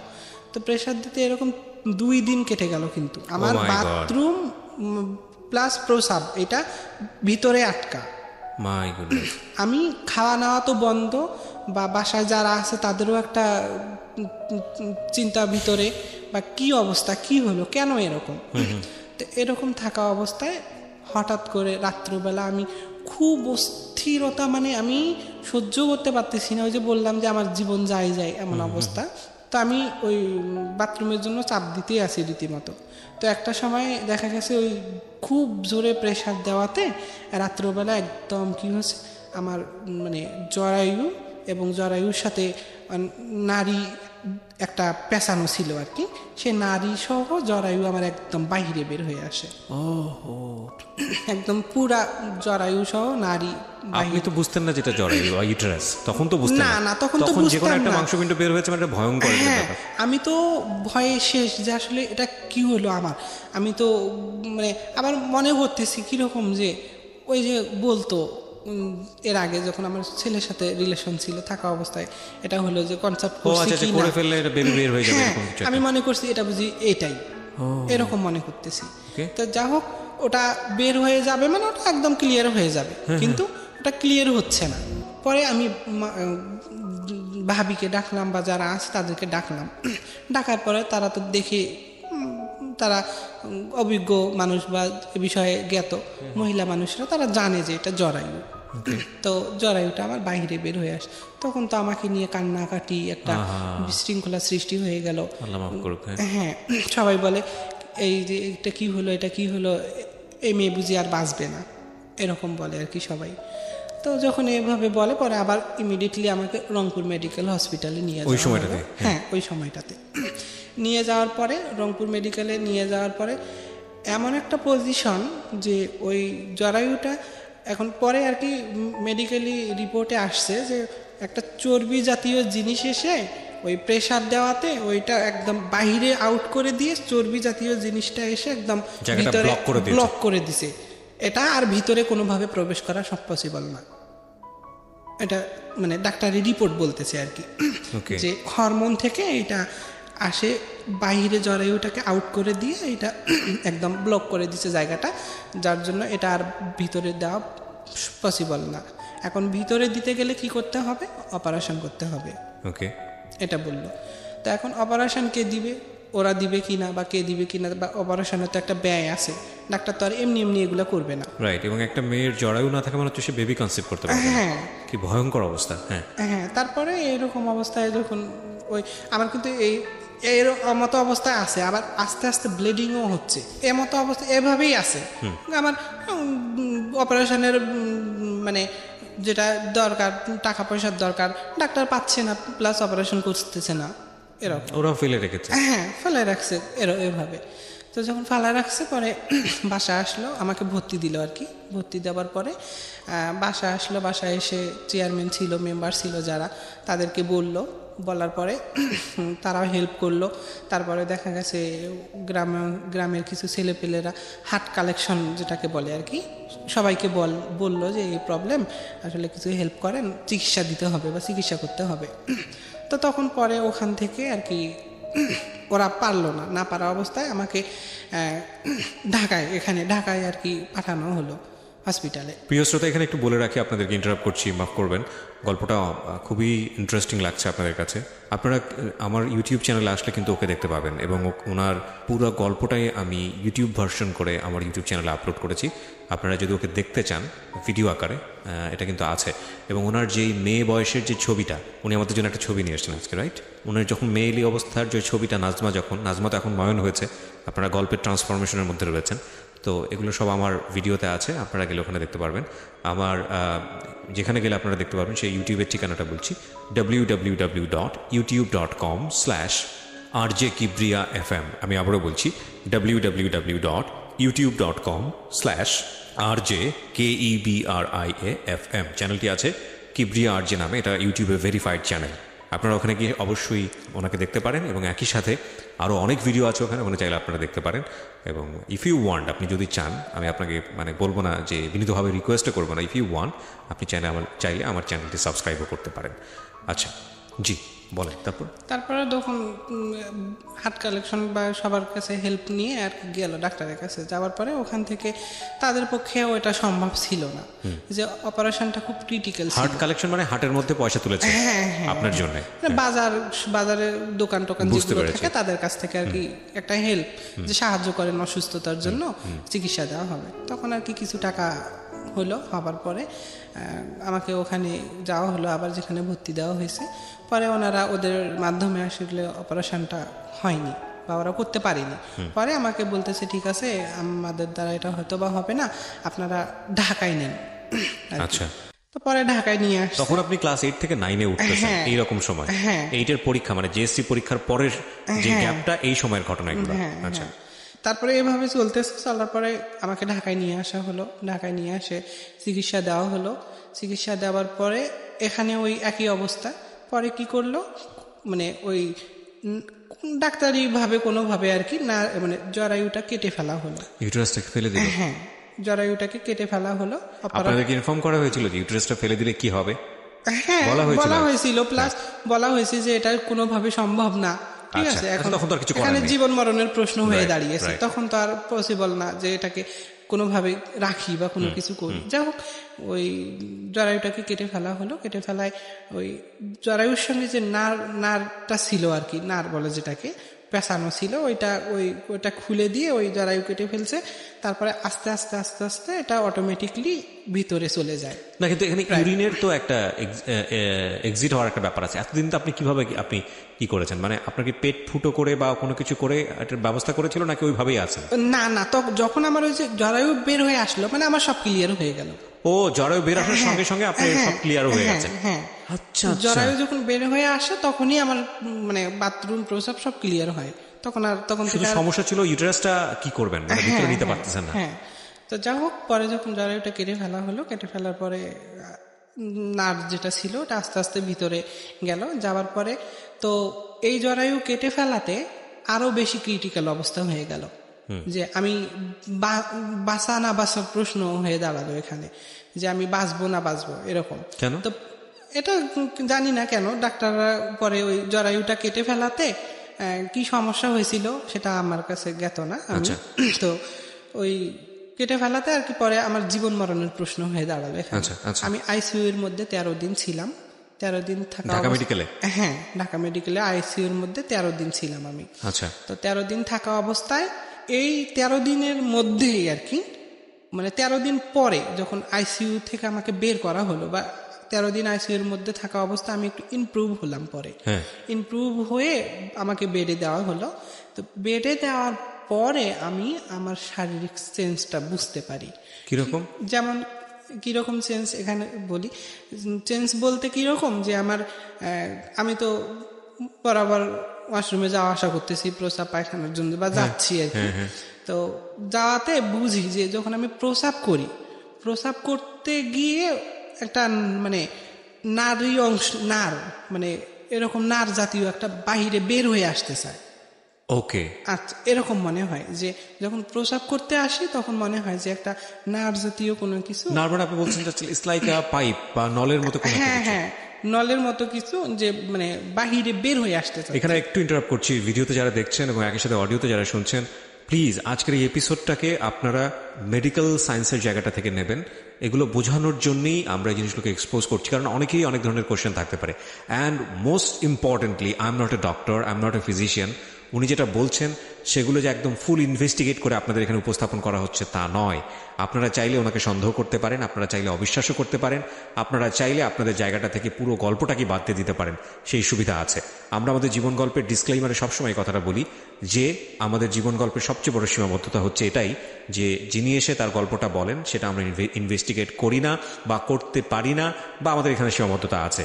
সুতরাং উনি যে কথাগুলো বলছেন সেগুলো অতিরঞ্জিত করে বলা, সেগুলো ভুল বলা, বা সেগুলো মিথ্যা বলা, কিংবা সেগুলোর মধ্যে অনেক কিছু যোগ বিয়োগ করা, সেগুলোর ব্যাপার হতেই পারে, এবং সেখানে আপনার অবিশ্বাসের বিষয় থাকতেই পারে। সুতরাং বিশ্বাস অবিশ্বাস একেবারেই আপনার নিজস্ব, এই বিষয়টা আমরা লিবার্টি দিচ্ছি আপনাকে। ওকে, বলেন তারপর। ওই নলের মতো একটা বের হয়ে আসতেছে এরকম মনে হয়। তো আমি পরে ডাক্তারের সঙ্গে বিষয়টা শেয়ার করি আর কি, বা আমার তখন তো আপনি মেডিকেলে আছেন? হ্যাঁ, তখন আমি মেডিকেলেই আছি। আমি মেডিকেলে এ টু জেড আমি 2 মাস 15 দিনের মতো ছিলাম আর আচ্ছা, কি। তো ডাক্তারের কাছে বললেন? হ্যাঁ, ডাক্তারের কাছে শেয়ার করলাম। তারপরে আবার ডাক্তার টেস্ট দিল আর কি, আবার নতুন করে টেস্ট। তো এই টেস্টগুলো দেওয়ার পরে এই টেস্টগুলো এখন কিভাবে আবার এই টেস্টগুলো করাবে, এটার সামর্থ্য তখনও ছিল না, এরকম অবস্থা। তো তারপরে আবার ওই বাসায় গিয়ে আবার যে কোনো ভাবে ম্যানেজ করলো আর কি, কারণ এখানে যেহেতু জীবন মরণের প্রশ্ন হয়ে দাঁড়িয়েছে, একজন মানুষকে বাঁচানো ফরজ। তো বাঁচানোর জন্য যা করা লাগে আর কি, বা বাসায় যা হয়তো কিছু কিছু অংশ বা কিছু জিনিসপত্র ছিল এগুলো অন্যের কাছে বিক্রি করলো, করার পরে আমাকে নিয়ে আসে দেওয়া হলো আর কি। তারপরে আমাকে ওই ডাক্তার টেস্ট দিল, টেস্ট দেওয়ার পরে টেস্টের রিপোর্টে বলতেছে যে না, এটা কোনো সমস্যা না, এটা যে ওই যে জরায়ুটা কেটে ফেলা হয়েছে, জরায়ু কেটে ফেলা অবস্থায় এটার হচ্ছে, বা এটা নার ওই নলটা বা নার যেটাকে বলে নার যেটা, ওটা ভিতরে গেছে বিধায় ওই বাইর হয়ে আসছিল, তো বাইর হয়ে আসাতে আবার ভিতরে চলে গেছে, যার জন্য রাস্তাটা ক্লিয়ার আছে। যখন প্রস্রাবের প্রেসার দিচ্ছে তখন এটা বাইরে আসতে চাচ্ছে, এরকম আর কি ডাক্তাররা বলতেছে, বা ডাক্তারের রিপোর্টে এরকম বলতেছে। কিন্তু ডাক্তারের রিপোর্টও এখানে তখন এরকম এটা কোনোভাবে ধরতে পারে না, ডায়াগনোজ করতে পারে না। তারপরে যখন এরকম হচ্ছে, হবার পরে আরো কিছুদিন যাচ্ছে এভাবে, আরো 1 সপ্তাহ বা 10 দিন গেল, যাবার পরে আমি ওই বুঝতে পারি যে পুরুষ লিঙ্গের মতো আর কি, পুরুষ লিঙ্গের মতো বা ছোট বাচ্চা যেমন লিঙ্গ যেরকম সেই আকৃতি বা সেই রকম ধরন বোঝা যাচ্ছে উপরে, এটা যে উপরে এরকম একটা আকৃতি বোঝা যাচ্ছে। আচ্ছা, তো যখন বোঝা যাচ্ছে তখন ডাক্তাররা এটা বলল যে ঠিক আছে, এটা আমরা বিষয়টা দেখবো। তখন ওই ডাক্তাররা সেমিনার করলো আর কি, বোর্ড মিটিং করলো, বোর্ড মিটিং করে বিষয়গুলো ভালোভাবে দেখার সিদ্ধান্ত নিল আর কি, যে বিষয়টা যেহেতু অন্যদিকে যাচ্ছে এখন, যেহেতু এটা এরকম বোঝা যাচ্ছে, এটা আসলে কি, তখন আমাকে নিয়ে ডাক্তাররা গবেষণা করে আর কি, বা বোর্ড মিটিং করে। মিটিং করার পরে আমাকে পরবর্তীতে দেখে, তারা বিভিন্ন টেস্ট করার পরে টেস্টগুলোতে দেখে যে এটা নাকি ওদের রিপোর্টে বলে যে হরমোন থেকে এটা এই প্রবলেমটা ডায়াগনোজ করলো, যেটা একটা প্রবলেম, এবং হরমোন ইমব্যালেন্স হওয়ার কারণে বা যে কোনো কিছু হওয়ার কারণে এই সমস্যাটা তৈরি হচ্ছে। ওকে, জি, হরমোন প্রবলেমের জন্য এটা আসলে এরকম। তো পরে ডাক্তাররা যখন বোর্ড মিটিং করলো, করার পরে আসলে তারা একটা সিদ্ধান্তে গেল যে আসলে বিষয়টা কি বা কি করা প্রয়োজন আর কি। তো তখন তাদের হাতে যখন আর কোনো ওয়ে ছিল না, তখন তারা কি বলল, আমাকে বলল যে হচ্ছে বাইরে যাওয়ার জন্য, দেশের বাইরে। হ্যাঁ, বলতেছে এটা তো আসলে খুব ক্রিটিক্যাল প্রবলেম, এর থেকেও ওই শুরুতে যখন আমার জরায়ু অপারেশন করলো আর কি, কেটে ফেলার পর পরবর্তীতে এখন আবার একটা অপারেশনের নোটিশ করলো আর কি তারা, যে অপারেশন করতে হবে, এটাকে যদি দূরীভূত করতে চান, ঠিক আছে, এটা নাকি সম্পূর্ণ হরমোন থেকে ফিজিক্যালি একটা প্রবলেম আর কি। আচ্ছা, বলতেছে। আচ্ছা, তো আপনারা ও তো একজন মেয়ে মানুষ, তো মেয়ে মানুষ এখন ওর শারীরিক সমস্যা বা হরমোনের জন্য এটা একটা প্রবলেম, তারা এটা বলতেছে যে এটা একটা প্রবলেম।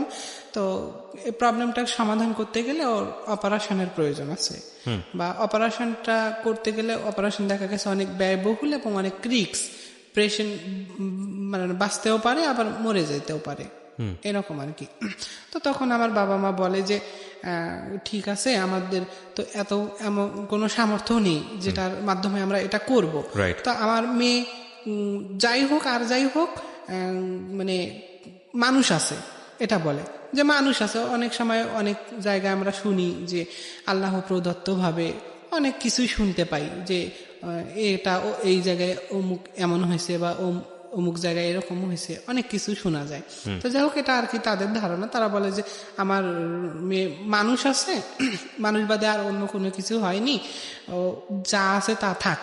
এখন অপারেশন করতে গিয়ে যদি সে যেখানে যদি বাঁচা মারার প্রশ্ন হয়ে ওঠে, সে যদি বাঁচতেও না পারে, জীবনের সাথে এতটা যুদ্ধ করে এত দূর নিয়ে আসে আমরা কিভাবে তাকে হারাই, এটা চিন্তা করে আর কি। তো এই চিন্তা করাতে তারা সবকিছু ছেড়ে দিল, কাছে ঠিক আছে আপনারা ওইটা বাদ দিয়ে এদিকে কি করা যায়, আপনারা সুস্থ করতে যা লাগে সেটা করেন আর কি। মানে বিষয়টা হলো এরকম যে ওর শরীরে যে পরিবর্তনগুলো আসতেছে সেগুলো আপনারা ছেড়ে দেন, কিন্তু বাকিটুকু যতটুকু আপনাদের ওকে সুস্থ করার জন্য যা করা লাগে সেইটুকুর দিকে ফোকাস সেইটুকু করেন আর কি। Okay fine. তারপরে ডাক্তার বলতেছে যে না, ওটার অপারেশন প্রয়োজন আছে, এটা বলতেছে। কারণ সে একজন মেয়ে মানুষ, বা এখন মেয়ে মানুষ, ওর এই সমস্যা হরমোন থেকে এটা আসলে বিপরীত দিকে যাচ্ছে। ডাক্তার বলতেছে যে এটা বিপরীত দিকে যাচ্ছে, মানে যেহেতু এটা বোঝা যাচ্ছে যে একটা পুরুষ লিঙ্গের মতো বা ছোট বাচ্চার বা এমনও তো হতে পারে মানে যেটা গ্রো করছে সেটা একটা পর্যায়ে গিয়ে থেমে গেল মাঝামাঝি পর্যায়ে, সো না পুরুষ না মহিলা। হ্যাঁ হ্যাঁ, তখন হয়তো বা ডাক্তাররা এটা চিন্তা করে আমাকে আর কি ওইটা সলিউশন করে আর কি, যে অপারেশনটা করাই বেশি বেটার হবে, তাহলে একটা দিক থাকবে। ঠিক আছে, যে তার একটা দিক থাকবে, সে একজন মানুষ হিসেবে ছেলে হোক বা মেয়ে হোক একটা পর্যায়ে চলে যাবে। এখন তো তার পজিশন ভিন্ন রকম, এটা ভিন্ন দিকে চলে যাচ্ছে। হয় না, যারা আমাদের সমাজে থার্ড পার্সন যারা আছে আর কি, তাদের আকৃতিও হতে পারে বা তাদের মতো হতে পারে, এরকম ভাবতেছে। তো যার জন্য আর কি বলতেছে যে অপারেশনের জন্য। তা বলতেছে আমার বাবা মা বা ফ্যামিলি থেকে যারা আছে তারা বলতেছে এটা তো আমাদের পক্ষে কখনো সম্ভব হবে না এত টাকা ব্যয় করা বা এত কিছু করা। যা হোক, এর আগেও আমরা মানুষের কাছ থেকে সাহায্য নিলাম, ওর কাছ থেকে সাহায্য নিয়ে অনেক কিছু করলাম, বারবার তো আর মানুষ দিবে না। আপনি যে কেউ হোক একজনের কাছে আমি আজকে হাত পাতবো, 10 টাকা চাবো, আবার পরের দিন চাবো, আবার 10 টাকা দিবে, আবার পরের দিন চাইতে কি পারবো তার কাছে? আর তো তা সম্ভব না। তো এভাবে বললো, বলার পরে ওরা ওটা ছেড়ে দিল। দেওয়ার পরে ঠিক আছে, সমস্যা নাই, আপনারা যেটা চান সেটা হবে আর কি। আমরা প্রাথমিকভাবে যেটা চিকিৎসার প্রয়োজন আছে সেটা আমরা দিই, ওটা ওভাবে চলুক। তো ওরা ওইভাবে চিকিৎসা দিল। দেওয়ার পরে আমি কি করলাম, বাসায় কি ওখানে থাকা অবস্থায় আমার ক্রমাগত দিন দিন এটা আসলে বেড়েই চলছে। আচ্ছা, তো ওখানে ছিলেন আপনি কতদিন? ওখানে আমি 2 মাস, প্রায় 15 দিনের মতো। 2 মাস 10-15 দিনের মতো আপনি ওখানে ছিলেন। তার মানে ওইখান থাকা অবস্থায় কি আপনার একটা চেঞ্জটা কি কমপ্লিটলি? হ্যাঁ, ওইখানে আমি যখন ওই যে বললাম আইসিইউ এর মধ্যে ছিলাম 13 দিন, আইসিইউ এর মধ্যে থেকে আমাকে যখন বের করা হলো, বের করার পরে আমার এই চেঞ্জটা আসে বা আমি বুঝতে পারি এই চেঞ্জটা। তো এটা কি একবারে কমপ্লিট হওয়া পর্যন্ত আপনাকে ওখানে রেখেছিল নাকি? না, এটা কমপ্লিটও হয়নি। আচ্ছা, তারপরে যখন এরকম হচ্ছে, হবার পরে ডাক্তার বলতেছে ঠিক আছে, আমরা যতটুকু চিকিৎসা দেওয়ার ততটুকু দিচ্ছি। তারপরে তারা তাদের মতো চললো, চলার পরে চিকিৎসা দিল। দেওয়ার পরে ক্রমাগত আমার দিক থেকে এটা দিন দিন মানে বেশি হচ্ছে, বা আমার কাছে মনে হচ্ছে, বা এটা একটা আকৃতি, বা একটা মেয়ে বলেন বা একটা ছেলে বলেন যে আকৃতি, তখন আমার মানে ছেলের মতো হয়ে যাচ্ছে। আচ্ছা, সেটা তো আকৃতির দিক থেকে গেল, কিন্তু আপনার মনোজাগতিক ব্যাপারটা কি ছিল? আপনি কি তখন নিজে থেকে মেয়ে মনে করতেন না? ছিল না, আমি তখনও মেয়ে মনে করতাম নিজেকে। আচ্ছা, ইন্টারেস্টিং। ওকে, খুব ইন্টারেস্টিং। তারপরে এটা এভাবে চলে আসছে। তারপরে চিকিৎসা দিলে আমি সুস্থ হলাম আল্লাহর রহমতে। আর এখন আর আমার কোনো সমস্যা নাই, মানে এইটা ব্যতীত আর আমারও কোনো সমস্যা নেই। তো তারপরে ওখান থেকে ওই ছেলের সঙ্গে কি আপনার যোগাযোগ ছিল, যে ছেলেটার সঙ্গে আপনার ভালোবাসার সম্পর্ক? হ্যাঁ, ওর সঙ্গে যোগাযোগ ছিল। তখনও যোগাযোগ, আমি হয়তো বা চিকিৎসার জন্য বা শারীরিক সমস্যার জন্য বা এগুলো অসুস্থতার জন্য যোগাযোগ করতে পারিনি। সম্পর্কটা ছিল, ইভেন এখনো আছে। ওকে, আমরা সামনের দিকে যাই, এখনো আছে। আচ্ছা, যাই হোক, তারপরে আমাকে একটু আল্লাহর রহমতে সুস্থ হলাম। হবার পরে বাসায় দেওয়া হলো আর কি। বাসায় দেওয়ার পরে আমি বাসায় যাওয়ার পরে আমার শারীরিক প্রবলেমটা আরো মানে আকার ভালো বড় আকার ধারণ করে। যেমন ধরেন পূর্ণ আকার যেটাকে বলে। হ্যাঁ, পূর্ণ আকার, যে আমি মানে আমার গঠনে আমি একজন ছেলে মানুষ হয়ে গেলাম। এটা কতদিন লাগলো বা কত মাস লাগলো এটা কমপ্লিট হতে? এটা বেশি দিন হয়নি। এটা ওই যে যখন আমি হসপিটালে ছিলাম প্রায় 2 মাস 15 দিনের মতো, ওখান থেকে আসলাম। ওখান থেকে তো আমার সূচনা শুরু। যখন আমার জরায়ু কেটে ফেলা হলো, অপারেশন দেওয়া হলো, অপারেশনের পর থেকে আমার এই সূচনাটা শুরু। তো এই মতো অবস্থায় চিকিৎসা দেওয়া হলো, জাস্ট শারীরিক দিক থেকে আমাকে সুস্থ করে বাসায় পাঠানো হলো। কারণ ওখানে থাকলে যতদিন থাকবো তত ব্যয়। ঠিক আছে, কিন্তু ওখান থেকে আসার কয় মাসের মধ্যে আপনি কমপ্লিট একটা ফর্ম যেটাকে বলে কমপ্লিট চেঞ্জ? হ্যাঁ, এটা প্রায় আমি ওই এখানে বাসায় এসে আবারও ওই 1 মাস 15 দিনের মধ্যে মানে আমি আমরা এটা বলতে পারি যে 2 থেকে 3 মাসের মধ্যে আপনার পুরো ট্রান্সফরমেশনটা হয়েছে। ওকে, এরকম হয়ে গেছে। তো যাই হোক, পরে আমি বুঝতে পারলাম বা বাসায় যখন আসলাম, আসার পরে এটা এভাবে হলো। তখনও আমি মেয়ে মানুষের ভাবে মতো চলি, বা মেয়ে মানুষের লেবাস, বা মেয়ে মানুষের, আমার মাথায় এত বড় চুল ছিল। আমার ছবিটা দেখলে হয়তো বুঝতে জি, পারবেন। ছবিটা আমি দেখাচ্ছি, আমাদের দর্শকেরা আছেন তারা দেখতে, যদি এখন স্লাইডে আমি দেখাতে না পারি, আপনারা একদম গল্পের শেষ পর্যন্ত ওয়েট করবেন, আপনারা একেবারে গল্পের শেষে গিয়ে আপনারা ছবিটা পাবেন। হ্যাঁ, তো যাই হোক, আমার চুল এত বড় ছিল। পরে আমি সেভাবে চলতে আসি, চলার পরে একটা সময় এটা যখন আমি নিজে বুঝতে পারলাম যে আসলে আমার শারীরিক গঠনটা ছেলে মানুষ, বা আমি ছেলে মানুষ, এটা ইজিলি বোঝা যাচ্ছে। একটা ছেলে মানুষের যৌনাঙ্গ আলাদা, মেয়ে মানুষের যৌনাঙ্গ আলাদা, বা আমি মেয়ে ছিলাম কেমন ছিলাম এটা তো বুঝি, বা এখন ছেলেদের জন্য। কিন্তু এখানে একটা কথা আছে নয়ন, এখন আমি আপনাকে নয়ন বলি সম্বোধন করি, যদিও কিছুক্ষণ আগে আমি আপনাকে নাজমা বলেছি। সেটা হলো যে এটা তো একদিনে হয়নি, 3-4 মাস একটা লম্বা সময় যদিও বলা যায়। কিন্তু এই যে ট্রান্সফরমেশনটা হচ্ছে, তাহলে তো আপনি মানে মানসিকভাবে প্রস্তুতি নেওয়ার সময় পেয়েছেন যে না, আমি ছেলের দিকে যাচ্ছি, ছেলে হয়ে যাচ্ছি। তার মানে তো আপনার একটা মানসিক প্রস্তুতি বোধহয় আগে থেকেই ছিল, পরিবারের সদস্যরা বিষয়টা নিয়ে প্রিপেয়ার ছিল নাকি, কি বলবেন? হ্যাঁ, অবশ্যই ছিল। কারণ আমার এই সমস্যা তো যখন তারা দেখতে পারতেছে, তখন অনেকেই, তারপরে এটা একটা সময় কি হলো, বাস্ট হয়ে গেল। মানে এটা ঘরের মধ্যেই ছিল, বাইরে কেউ জানতো না? হ্যাঁ, বাইরের কেউ জানতো না। কিন্তু আমি এই মতো অবস্থায় আবার ওই আমার রেজাল্ট বের হলো আর কি, রেজাল্ট মানে জেএসসি রেজাল্ট। হ্যাঁ, জেএসসি রেজাল্ট বের হয়ে আমার ক্লাসে ভর্তি হওয়ার কথা। তখন আমার মানসিক অবস্থা সম্পূর্ণ আলাদা। কারণ আমার সব মানে অন্যরকম হয়ে গেছে। কারণ আমার শারীরিক সমস্যা বা আমার আদার্স অনেক প্রবলেমের জন্য আমি মাথা পুরাই হ্যাং হয়ে গেছে, আমি আর আমার মধ্যে নাই, এমন একটা অবস্থা। তো যাই হোক, পরবর্তীতে এটা কি করলাম, বাসায় জানালাম। বাসায় জানা অবস্থায় একদিন আমার বান্ধবী আর কি আমাদের বাসায় আসে। মানে আমি বাইরে থেকে মানে চিকিৎসা করে বাসায় সুস্থ হয়ে আসছে, আমাকে দেখার জন্য আসে আর কি। 2 জন, মানে একজন আসে, পরপর 2 জন পরে আসে আর কি। আসার পরে তখন আমি তাদের কাছ থেকে কোনো এক বিষয়ে তাদের কাছে আমি এটা শেয়ার করে ফেলি, যে কি জানি কথা তাদের সঙ্গে শেয়ার করতে ফেলি, যে আসলে এরকম আমার ঘটনাটা কেমন, মানে আমার কেমন জানি একটা শারীরিক চেঞ্জ, বা আমি এই জায়গাতে আমি ছেলে মানুষের মতো লাগে। ঠিক আছে, তখন ওরা বলে, কি বলিস তুই এসব আলতু ফালতু কথা কেন বলিস, এগুলো বলতেছে। তাহলে তোদের বিশ্বাস হয় না, এরকম করে বলতেছে। কয় না, আমার বিশ্বাস হয় না। তা ঠিক আছে, বিশ্বাস না হয় আমাকে মানে ফেস কর, মানে প্রুফ দেখা। হ্যাঁ, যে ফেস কর, চার্জ কর, যে আমি আসলে যেটা বলতেছি আমার কথার সঙ্গে কতটুকু মিল আছে আর কি। তখনও তো তারা জানতো আমি মেয়ে মানুষ, তারা আমাকে মেয়ে সার্চ করতে তো কোনো প্রবলেম না। তো কি এইসব বলে আজেবাজে কথা, দেখি তো পরে সার্চ করে দেখে যে হ্যাঁ, বিষয়টা আমি যা বলছি সেটাই, যে আমি পুরুষ মানুষ, এরকম, বা পুরুষ মতো বুঝা, যে স্পষ্ট এটা বোঝা যাচ্ছে। আচ্ছা, তারপরে ওরা এইটা দেখে চমকে গেছে, কি এটা কেমন কথা, এটা কি দেখলাম আমরা, এরকম মনে করতেছে। বলা অবস্থায় এরা ওখান থেকে একদম, মানে আমি যে তাদেরকে ধরবো যে শোন, এখন কাউকে বলিস না, বা এটা কি, বা আল্লাহ কি করতেছে না করতেছে এটা তো আমি বুঝতেছি না, কাউকে বলিস না, জাস্ট আমি তোদের সঙ্গে শেয়ার করছি, তোদের মধ্যে থাকা পাতাতো, এইটুকু বলার আমি তাদেরকে সময় পাইনি। তো তারা দৌড়ে গিয়ে, মানে তার আতঙ্কিত একটা বিষয়, তো আতঙ্কিত বিষয় দেখে সবাই আতঙ্কিত হবে, এটাই স্বাভাবিক।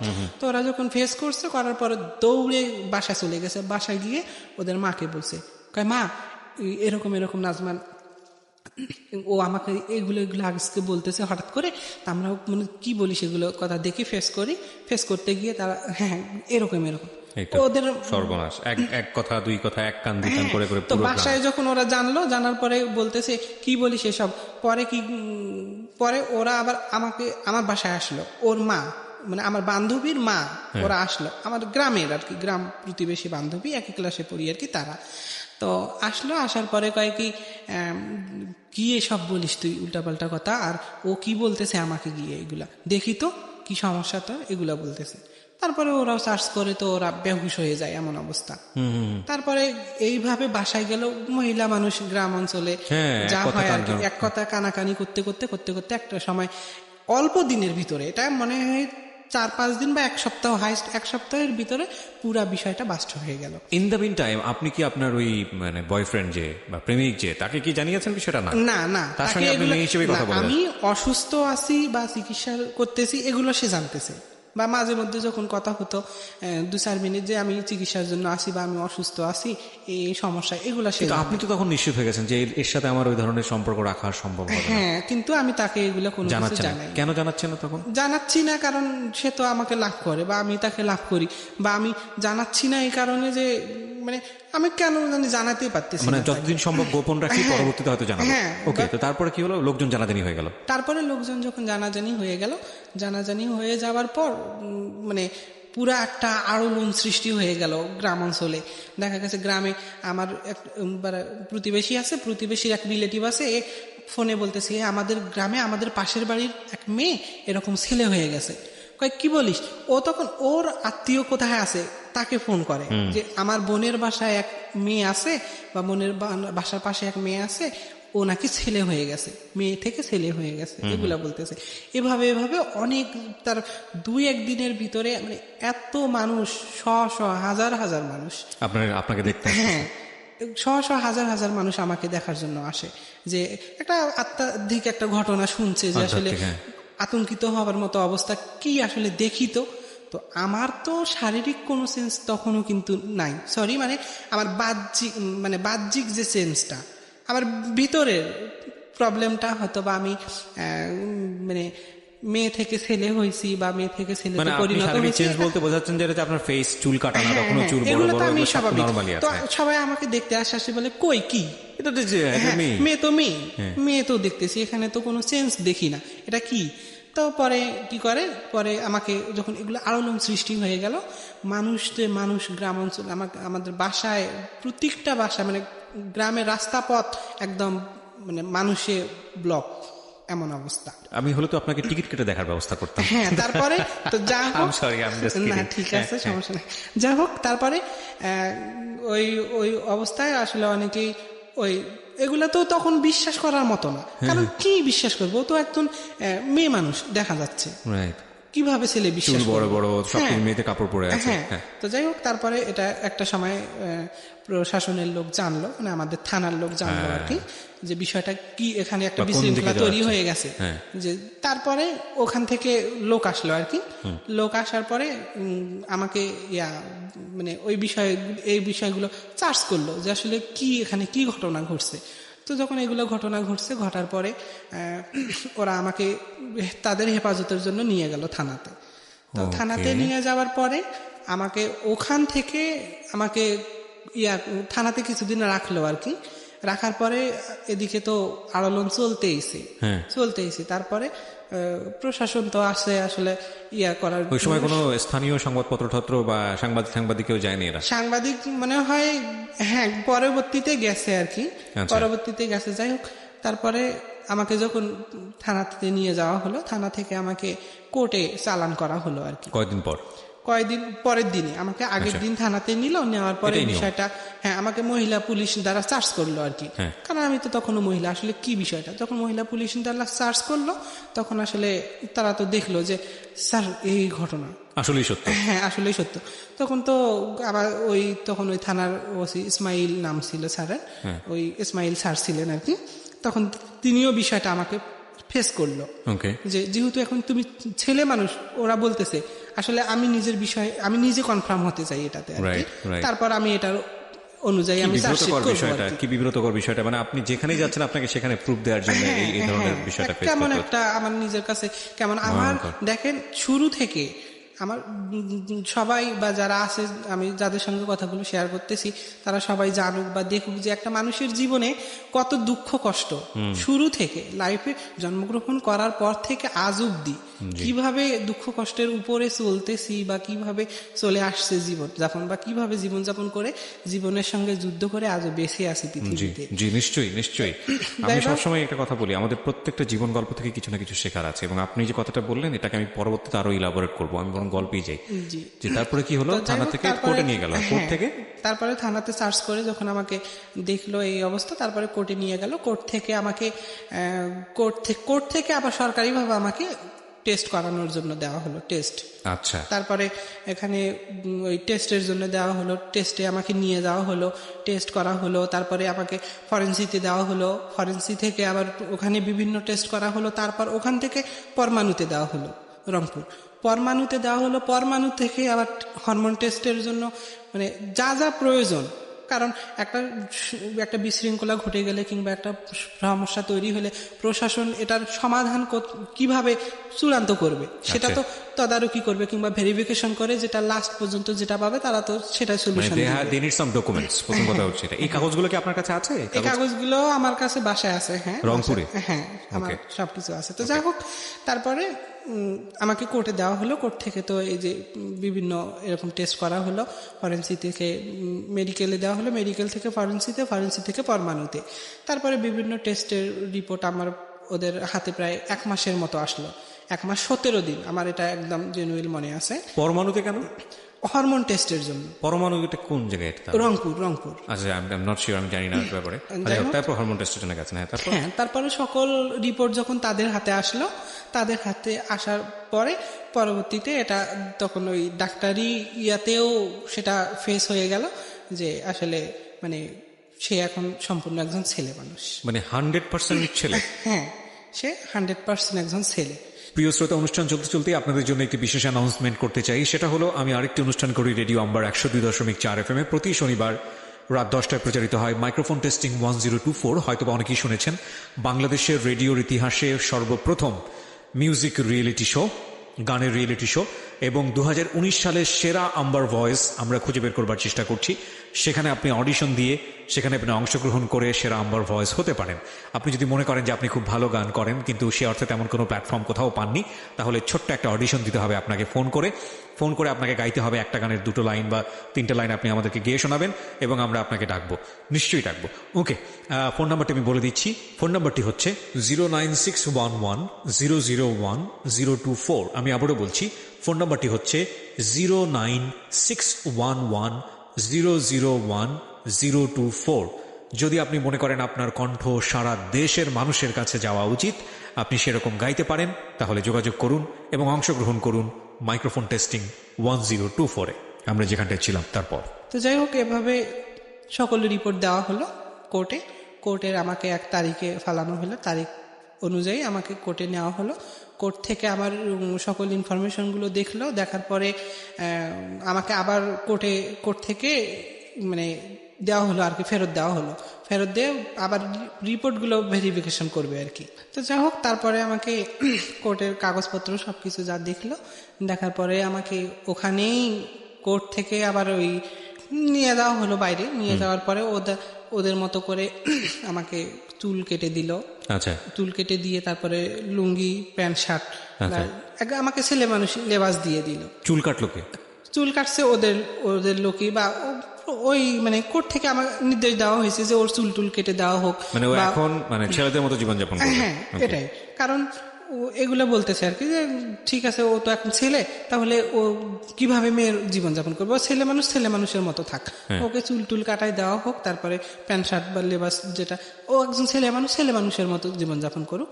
তো যাই হোক, কোর্ট থেকে আমাকে এটা আসলে ওইভাবেই চুল কেটে প্যান্ট শার্ট পরে তারপরে 1 মাস 17 দিন 18 দিনের মাথায় আমাকে আসলে খালাস করে দেওয়া হয় ওখান থেকে। তো ওখান থেকে বাসায় আসলাম। বাসায় এসে তো আমি সবার কাছে ভিন্ন রকম হয়ে গেলাম, যে মানে আমি এখন ছেলে মানুষ, এটা সবাই জানতেছে। কিন্তু আপনাকে যে পুলিশে ধরে নিয়ে গেল, মানে পুলিশে ধরে নেওয়া যাওয়া বলবো না, পুলিশ আপনাকে সেফ কাস্টাডিতে নিয়েছে। তো পুলিশের জায়গাতে নিয়ে গেল, এটা তো অনেকে অন্যভাবে ব্যাখ্যা করতে পারেন যে আপনার কোনো মামলা হয়েছিল না আপনার, বা কোনো কিছু হয়েছিল কিনা যে কারণে পুলিশ আপনাকে নিয়ে গেল, কোর্ট ফেস করলেন, এরকম কিছুই না। না, জাস্ট আমাকে হেফাজতের জন্য নেওয়া হয়েছে আর কি। বিষয়টা যেহেতু বিশৃঙ্খলা বা বিষয়টা এরকম শোনা যাচ্ছে, তা আসলে এটা তো এভাবে আইনের লোক তো এটা এভাবে করতে দিবে না, বা নিশ্চয়ই এটা একটা বড় ধরনের দুর্ঘটনা ঘটে যেতে পারে। তো এটার জন্য জাস্ট আমাকে এভাবে করা হয়েছে আর কি। এখন সেখান থেকে আমাকে দিল, তখন থেকে আমি একজন ছেলে মানুষ বা ছেলে মানুষের মতো জীবনযাপন করতেছি। ঠিক আছে, এখানে আর একটা পয়েন্ট আমি বলি, সেটা হচ্ছে আমি যদিও বা শারীরিক দিক থেকে ছেলে মানুষ, কিন্তু মানসিক দিক থেকে না। যাই হোক, তারপরে আমি ওখান থেকে আসলাম। আসার পরে আবার তো পড়াশোনা চালু করলাম। পড়াশোনা চালু করে পড়াশোনা রীতিমতো করতেছি।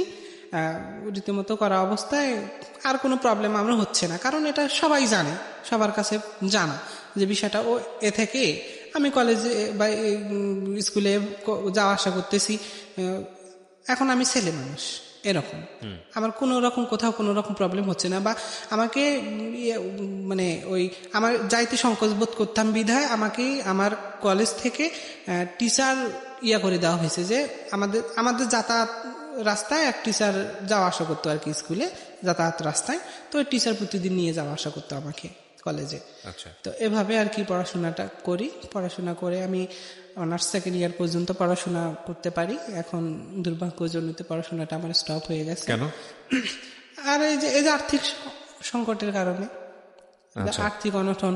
আমি যাই হোক এত দূর পর্যন্ত পড়াশোনা করে আসছি শুধুমাত্র নিজের চেষ্টায়, আমার কোনো সলিউশন ছিল না, বা টিচাররা হেল্প করছে, এটা আমি অবশ্যই বলবো, আমার টিচার যারা ছিল তারা হেল্প করছে। আরেকটা কথা আমি এড়িয়ে গেছি, সেটা হচ্ছে এই সময় কিন্তু আমার টিচাররাও এখানে ছিল, যখন আমার এই যে মেডিকেল গুলো করায় আর কি, মেডিকেল রিপোর্টগুলো নেয় বা বিভিন্ন ডাক্তারের কাছে নেওয়া হয়, তখন আমার স্কুলের টিচাররাও ছিল এখানে আর কি। আচ্ছা, আপনি স্কুলের টিচারও?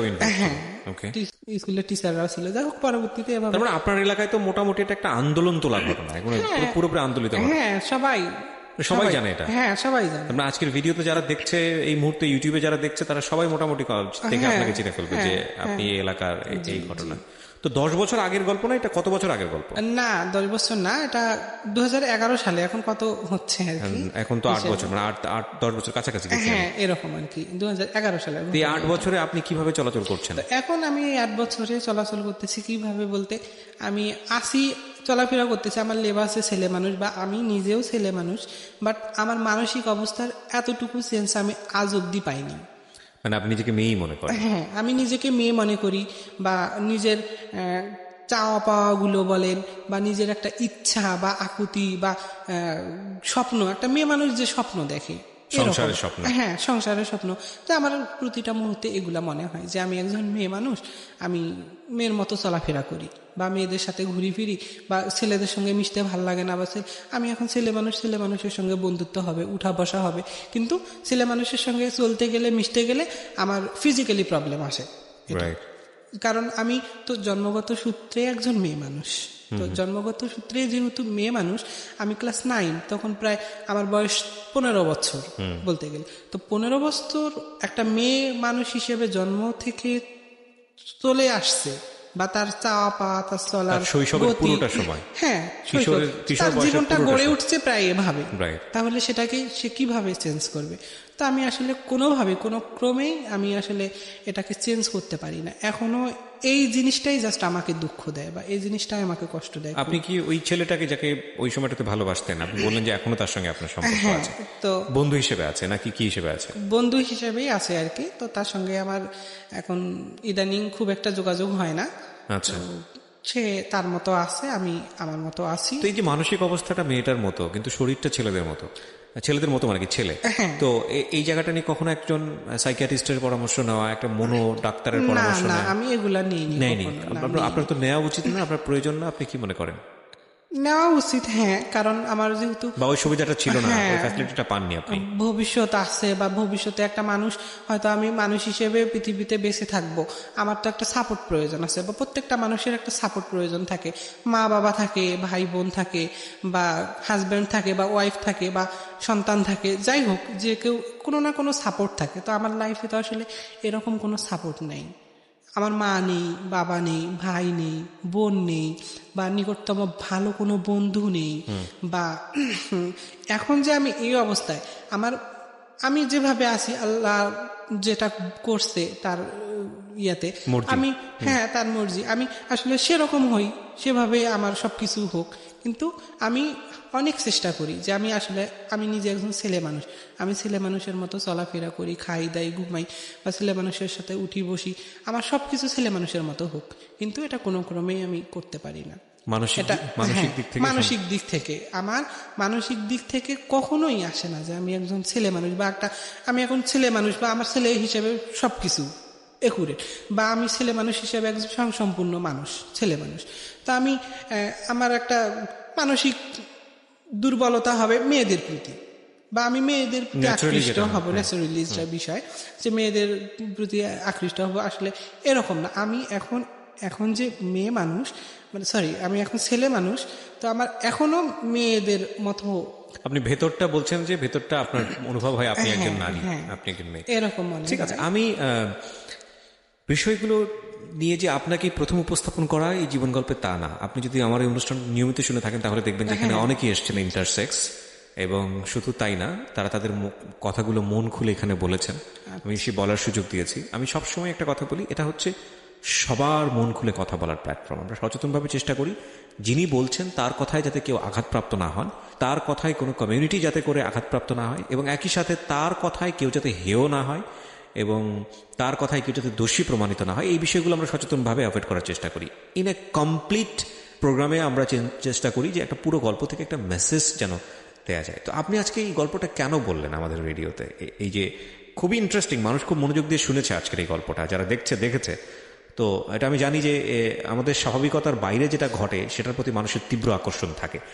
আপনার সাথে যেটা ঘটেছে এটা স্বাভাবিক ঘটনা না, হয়তো খুব কমই ঘটে সমাজে, খুব অল্প স্বল্প রেশিওর জায়গা থেকে হয়তো খুবই কম।